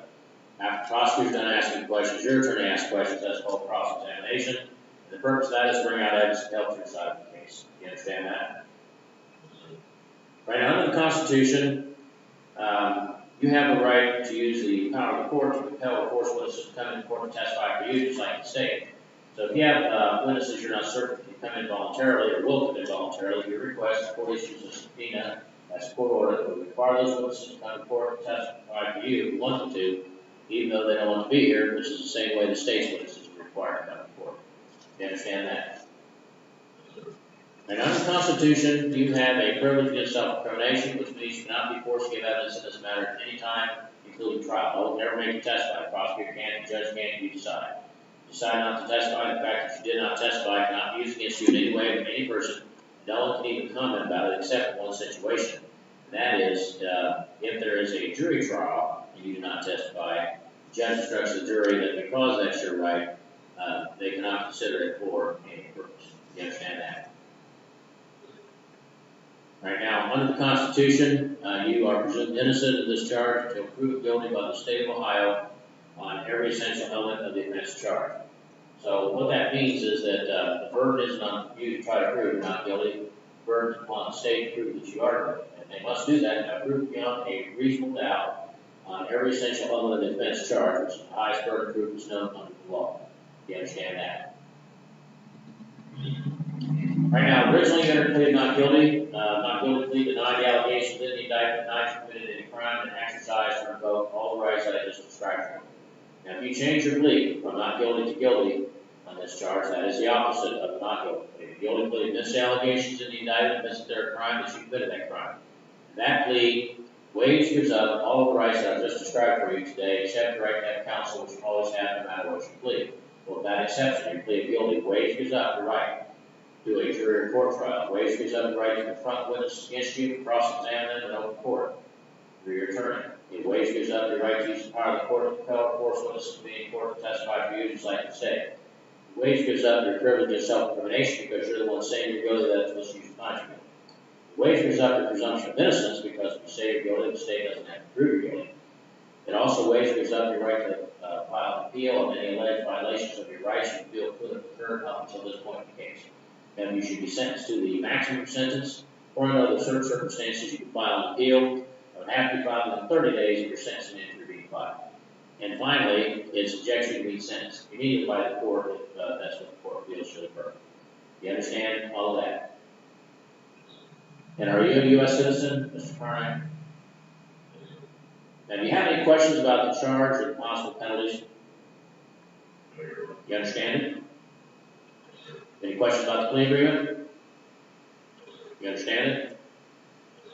Have any questions about the plea of guilty, what it means, what will happen if you enter that plea here today? And you do understand all the constitutional rights. Do you have any questions that you need to ask your attorney or anything you'd like to talk about before we go any further? Do you have any questions about anything I've explained to you? All right, is it your decision then to withdraw your non-guilty plea, plead guilty to the charge, pursuant to the terms of the agreement we just went over? Then as to the charge which alleges on or about April 10, 2021 in this county, you did knowingly obtain, possess, or use a Schedule 2 controlled substance to methamphetamine, violation of Section 2925.11 Ohio Revised Code, a 5th-degree felony, carrying possible prison term between 6 to 12 months, fine of $2,500 and possible life suspension 6 months to 5 years. How do you plead? Thank you. Hold on a second, I need to talk to Dale here. What's happened on the Shane Riley case, Bill or and then on Mr. Woolridge, Sarah's supposed to. So please, she's going to be, he's out there.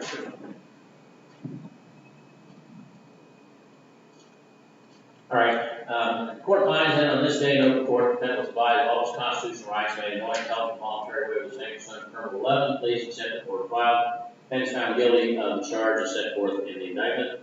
The indictment is, or the plea is accepted and order filed. The court will order that a pre-sentence investigation be conducted, including an assessment for substance use and or mental health disorder. Sentencing hearing will be set for February the 3rd at 1:30 p.m.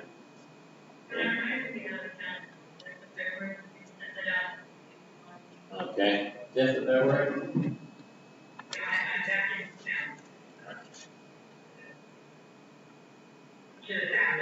Okay, how about February the 17th?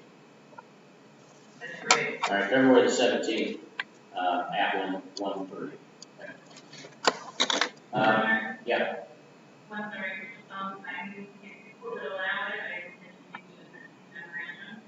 Yeah, you can do that anytime you want to. Okay. Would you like that?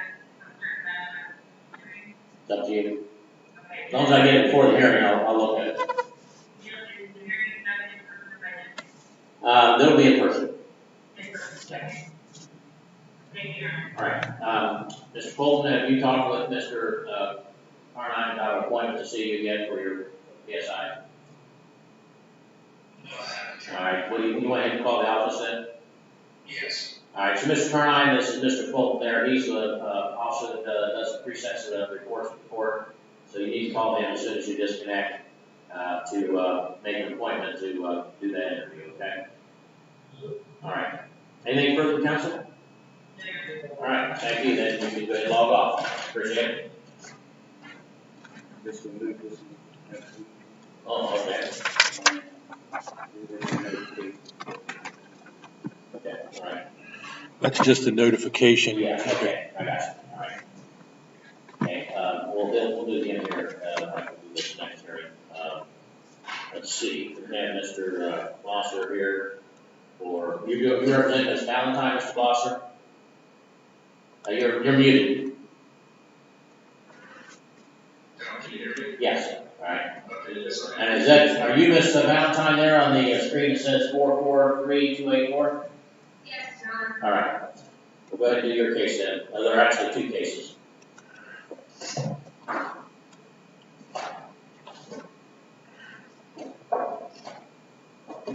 All right. Case number 20CR 126, 20CR 226. Both style State of Ohio versus Kayla Sue Valentine. So Valentine is occurring by Zoom. Her attorney, Blosser, is also occurring by Zoom. Appearing on behalf of the state is the prosecuting attorney Collins, Ms. Collins. The defendant is charged in 20 CR 226 with failure to appear, and in 20 CR 126 with possession of heroin. This is a final pretrial. I think we have a trial set for the 27th. All right. Now, is discovery complete on both sides? The state has provided discovery, they actually provided it prior to this attorney. Oh, okay. The state has not received discovery. Rosser? I received relatively recently, in the last 2 weeks, written discovery, and it's advised that there may be a USB, and it's also referenced in the compliance that was filed by the prosecutor's office.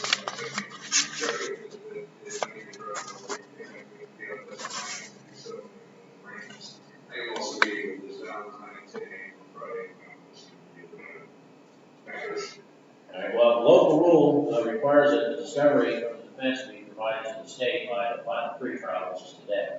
So I will extend that until Monday, but you need to get us a compliance law. All right. Yes, sir. All right. There's no pretrial motions, correct? No. All right. And has there been a written plea offer provided? We provided the written plea offer also to Ms. Litter on February 18th. And my understanding is that she was forwarding that as well as to Mr. Blosser. Do you have those, Mr. Blosser? Okay, all right. Okay, well, the local rule is that any plea agreements have to be finalized 14 days prior to trial, so that gives us until January the 13th, I guess it should be a week from tomorrow. And so because once we send out trial notices and everything to jurors, everybody starts changing their lives and making arrangements, we're not going to go back. So you're meeting with her so that you say 10 a.m. tomorrow? Friday, okay, all right, good. Yes, sir. All right, so if there's going to be a resolution, we need to get a hold of the court and get it scheduled before the 13th. All right. Yes, sir. Are there any other matters that need to be discussed at this point? Not from the state. All right. Now, I do have communication here from the probation department that Ms. Valentine has repeatedly tested positive for drugs since October. 1, 2, 3, 4, 5, 6, 7 times that she was tested 6 times, failed to show on one of those days, 5th of November. Of those 6 times she was tested, she was negative once. All other times she tested positive for amphetamines, on looks like every occasion, and then on several occasions amphetamines, tramadol, ecstasy, and so forth. She also has not reported probation since December 1st. She was supposed to, last contact was on the 7th, and she said she was sick with COVID. You wait a minute, I'll talk to your attorney, I'm bringing this up. And then, she emailed him on the 2nd of January saying she was worse and attached notes from the, medical center dated the 6th and 29th, seeing she was shown on those days. And all those show is that you, that are very poor quality. On one of them, you prescribed hydrocortisone cream, which I don't believe is a form of ivermectin for treatment of the tobacco treatment for COVID. And I do see there was one here for ProAir HFA, which could be treatment for that. And that was dated December 29th. You said you had COVID back in December. So you need to report by Friday. What time? Mr. Arjima is not there. So you need to report through probation. You need to call today, talk to Mr. Arjima, and find out when he wants you to be there. You be there. If I get one more notification for probation that you are not complying, that you're not reporting, we'll issue a warrant for you. Because you're not doing anything you're supposed to be doing. You're using drugs, you're endangering your life. If you had COVID, we don't have evidence of that. We just have evidence that you were seen with somebody. And you know, forgive me for being cynical, but in this day and age, it's a common excuse for people to call us and say, "Oh, I've got COVID," or somebody like man, got COVID, and then they never show up. It's just buys some time. So we require proof. So if you have that, you need to bring proof of that. Now, anything else from council? Okay, get hold of Mr. Arjima forthwith. All right, thank you. All right, now, first there's a 3, and then I have Mr. Woolridge come on in. Thank you. Hydrocortisone cream. That's some sort of rash. Yeah, I know. I got it at home. Yeah. Oh, I know. My uncle's everywhere. My Speedway. Yeah.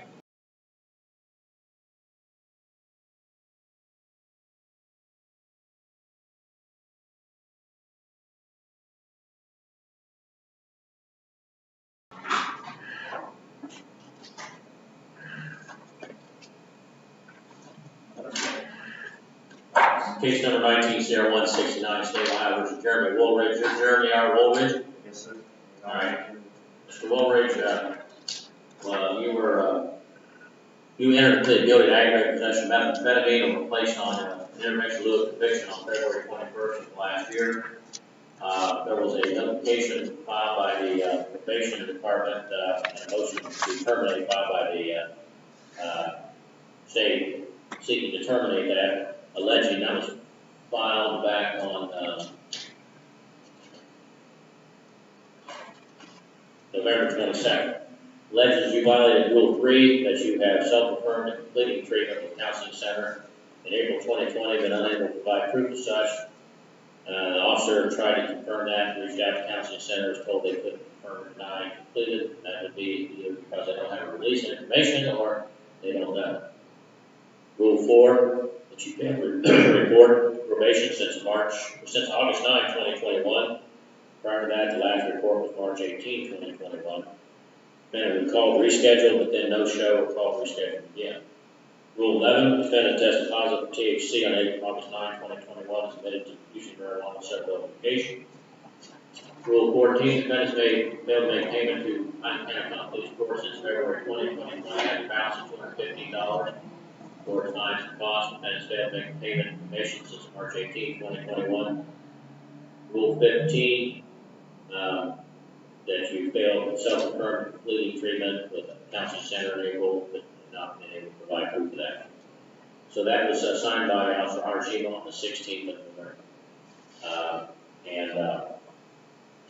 In the event that it's found that you have failed to comply, then you will be found guilty, and then the court will then proceed with the sentencing. But you are entitled to have a hearing on that, and you're represented by counsel, so I'm going to appoint, well, do you have the funds to hire your own attorney? All right, well, I'm going to appoint Ms. Barber to represent you. And you see Mr. Argina there, and I'm going to let you stay out on bond right now, OR only, on the condition that you report to him weekly between now and the hearing. And you'll need to get in touch with Ms. Barber to discuss the matter, to decide what your approach is going to be, determine if you're going to contest that, if you're going to do it, or what your response will be. So you need to fill out a form there to show that you don't have the funds to hire an attorney before you leave. Then you go downstairs and you sign your OR bond. You'll be required to pay $171 in service fees within 30 days. Make payment arrangements to do that. Matter will be set for an evidentiary hearing.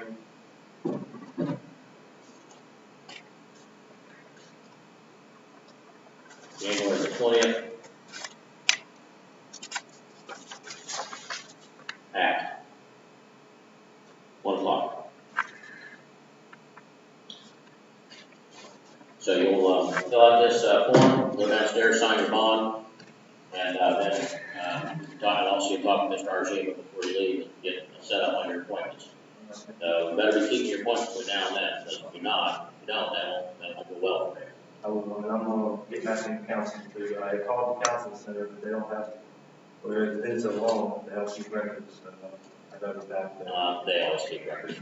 They don't throw away their records. That's just you just better be quiet because you're not helping yourself. Yeah, I always, I'm going to take the shovel away from you because you're listening to old people. All right. Thank you, Your Honor.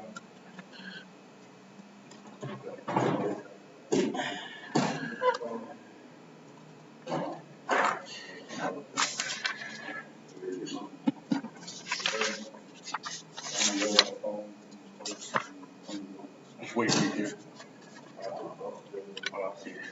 Okay, our 3 o'clock is about 12 minutes away. So Mr. Kirchner.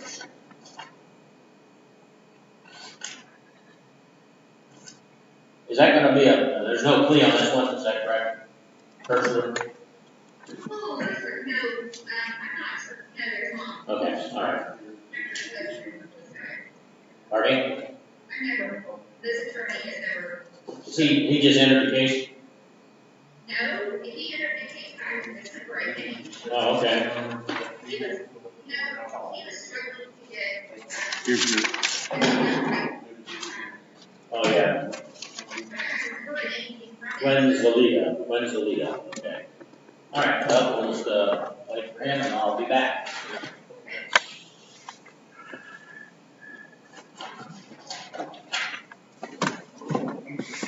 That's not Mr. Riley. Yeah, that's the wrong person. That was Woolrich. Oh, I'm sorry. Riley was off, yeah. He didn't even look at it. Just changed it on the top. Oh,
Mr.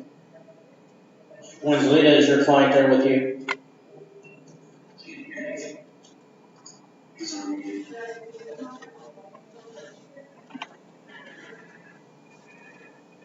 Okay, Mr. Winslita? Judge, yours is muted. Oh, okay, that's right. Okay. Looks like, okay, so Mr. Winslita, can you hear me? Yes, I can hear you, Your Honor. All right, is your client there with you? Yes, he is. Okay. All right, thank you. All right, this is case number 21CR165, State of Ohio versus Christopher R. Hertzler. Hertzler is appearing by Zoom with his attorney from his office. The prosecutor, Anna Collins, is appearing by Zoom from her office. Defendant is charged in a multi-count indictment that looks like he's charged in counts 1 through 9. The co-defendant is also charged in counts 2 to 12. This is a, I believe it's the final trial. We have a trial date sometime later this month, don't we? Was it February? Okay. All right. Now, is the state provided all this discovery to the defense? We provided actually discovery in this case to the prior defense attorney. All right. Have you obtained all that information, Mr. Winslita? We have, Your Honor. All right. And have you provided your discovery yet? Well, we have the discovery to provide at this point. Everything that's in the discovery from the state is what is there. Well, you'll need to file a written disclosure that you're not going to have any other witnesses. So the court requires that by local rule. You have to file a compliance. So it was due today, but I'll give you until Monday to do that. Now, there are no pretrial motions, correct, other than the ones we've already dealt with? Well, I submitted all the pre-trial provided I can submit Okay, wait a minute. Let's see. Now, I know we dealt with the catalog of evidence before and discovery. I know I dealt with that. Let me see what else is in here. Confess I have not looked at this file since before Thanksgiving. All right, I see here there's a motion to sever filed on December the 9th.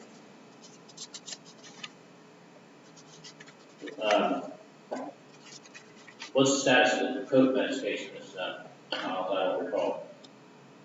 They are set for the same thing. They were invited together. Okay. All right, so. Just actually rule for motion to press that. Right, I did recall that. Yeah, did that at the hospital.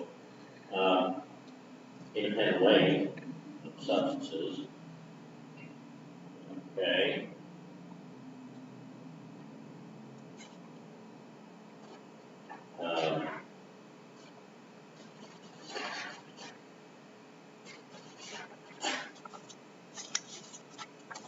Specific impeachment and inventory evidence.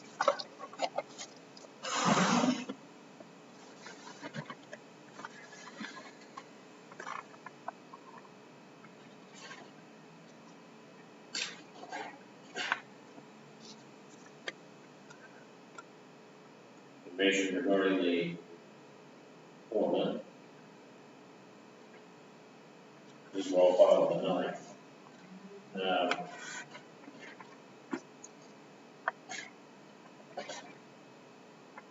Intent to use evidence.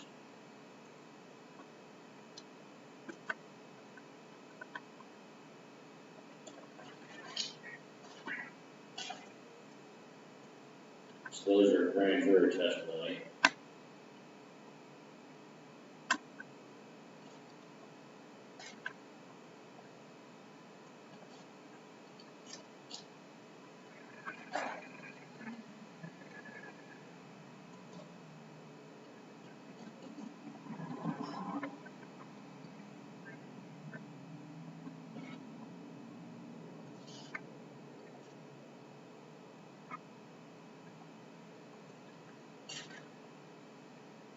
All right.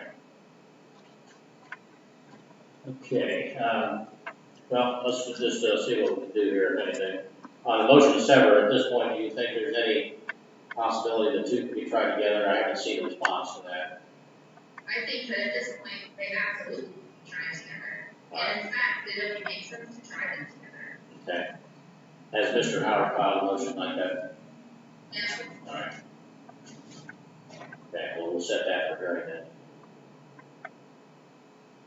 All right, motion for independent weighing. Have you made arrangements to have that done, Mr. Lynn? Your Honor, I was waiting for, just the receipt of the motion, see if it was received, and we could get, it was just a last. Well, you need to provide that information to the court so that I'm aware of it. Let's see now, specific, let me go back here.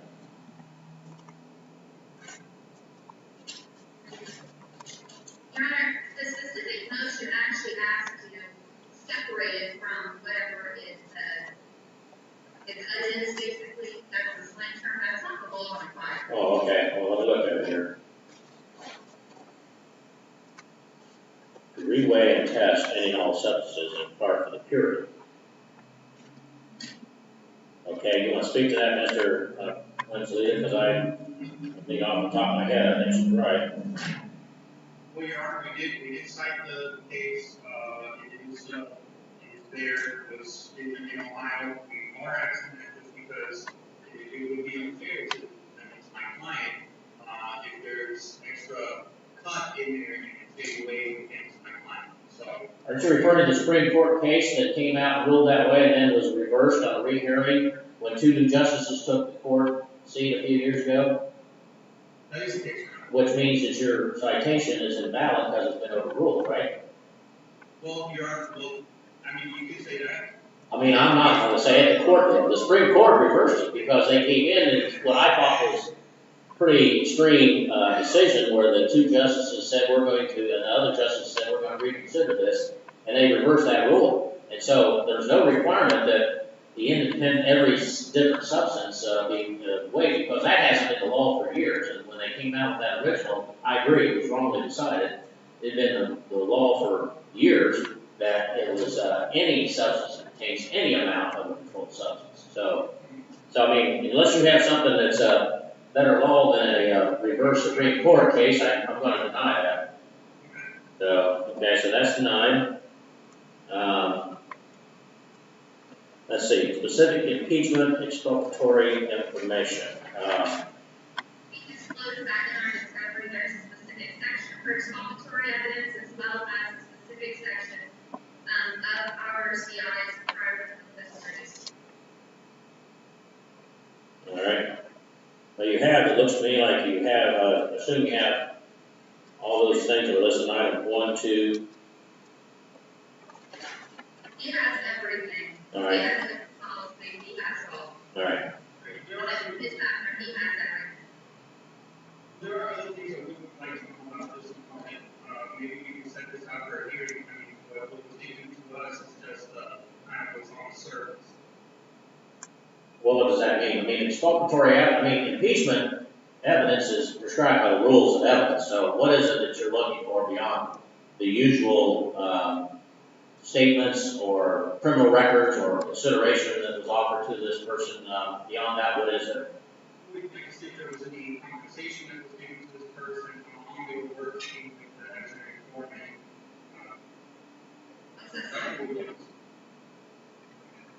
I don't know that it could be impeachable. I mean, have you provided any disclosure of any compensation or considerations given to this person? But I don't believe compensation would be impeachment. No, it would show bias, I think, is what his argument would be. It's not impeachment, it's potentially exculpatory. I'll go ahead and order you to do that in terms of any consideration, financial or other considerations given to the informant. Other than that, I don't see anything else that, I mean, I assume that everything else in there has already been provided, and you've indicated it has, Mr. Collins. If you haven't, that it's been provided. Yes, Your Honor. All right. I don't know about fingerprint cards. I don't think I've never heard of that being provided. I don't see how that's evidence. But anything else you can think of in there, Mr. One's Lita that needs to be addressed. One thing I would like to say, I gave, just a moment, I gave you the feedback. I just wanted to get this up, preliminary. Okay, well, I preliminarily looked at it, I assume you looked at it a little more thoroughly before you filed it, so is there anything else that you want? That, No, not just. okay, all right, so that has been, all right, as far as intent to use evidence, I think basically that's just, you have to file a notice saying everything we give you in discovery might be used. That's, I mean, I always thought that was a redundant, rule. I never did get the idea of that, other than the fact that if you're gonna use less than what you put in your discovery, which I don't think any attorney would ever say, if they don't know. So go ahead and do that, if you haven't already. You've already filed discovery. A notice of intent to use evidence is different from discovery, and it says that you're specifically going to use that evidence. But, you know, again, you're not obligated to use it, it just says that right now that's your intent. So I know what I did back in my day when I was prosecutor is non-compliance was also a notice of intent to use evidence. You know, it's one of those, I think, like I said, I think it's, you know, redundant. I don't see what the purpose of it is. That's what discovery is for. All right, and, okay, then information regarding the unidentified informant, has the state disclosed that yet? No, the COVID-19 case, this court ruled that 2 weeks prior to trial, Right. was the same. Right. Or the same. So what we do then, Mr. Lita, is 2 weeks before trial is the deadline for a plea agreement. And so I'm not going to order disclosure of informants and any information that might subject them, because there has been some history of informants being threatened or targeted on social media and so forth. So if you need that, you'll get that 2 weeks before, so you have time to prepare for trial, but we're not going to do it prior to that. So, okay, so that'll be your report there, 2 weeks prior to trial, which is also the same date for deadline for plea agreements. All right, then the final one is grand jury testimony. As the practice of the court would be that grand jury, if there's a witness testified in front of grand jury, then that testimony could be potentially impeachable. So if you want to pay for it, the court will order a transcript prepared to have available to inspect to determine if it will be disclosed at the time after testimony of that witness. It's only detective standards. All right. I'm not sure if he's looking for a CI testimony or not, but it's detective standards. Okay. We'll take that. Okay, well, the court will order then that that be prepared at defense cost. So we'll get a transcript estimate for that and have the reporter notify you, and then once you pay the fee, they will prepare that, and it'll be sealed, and it will not be opened until the trial, if there is a trial, and at the conclusion of his testimony, if there's a request, I can review it to determine whether or not there appears to be any contradictory statements that were made by the officer in that testimony. All right, so that takes us back into the motion to sever, and what I'd like to do, I don't know that there's a need for testimony on that. I think it would be basically memoranda. So would you be able to prepare something and respond and say a week, Ms. Collins? Yeah, absolutely, Judge. All right, and then, okay. I've done contributions before in the same. All right. All right, so we'll give the state a week to file, and then the defense, so that would be, see, today is the 5th, 12th, 19th, so then defense by January 19th, to file a response, and then I'll make a ruling on that.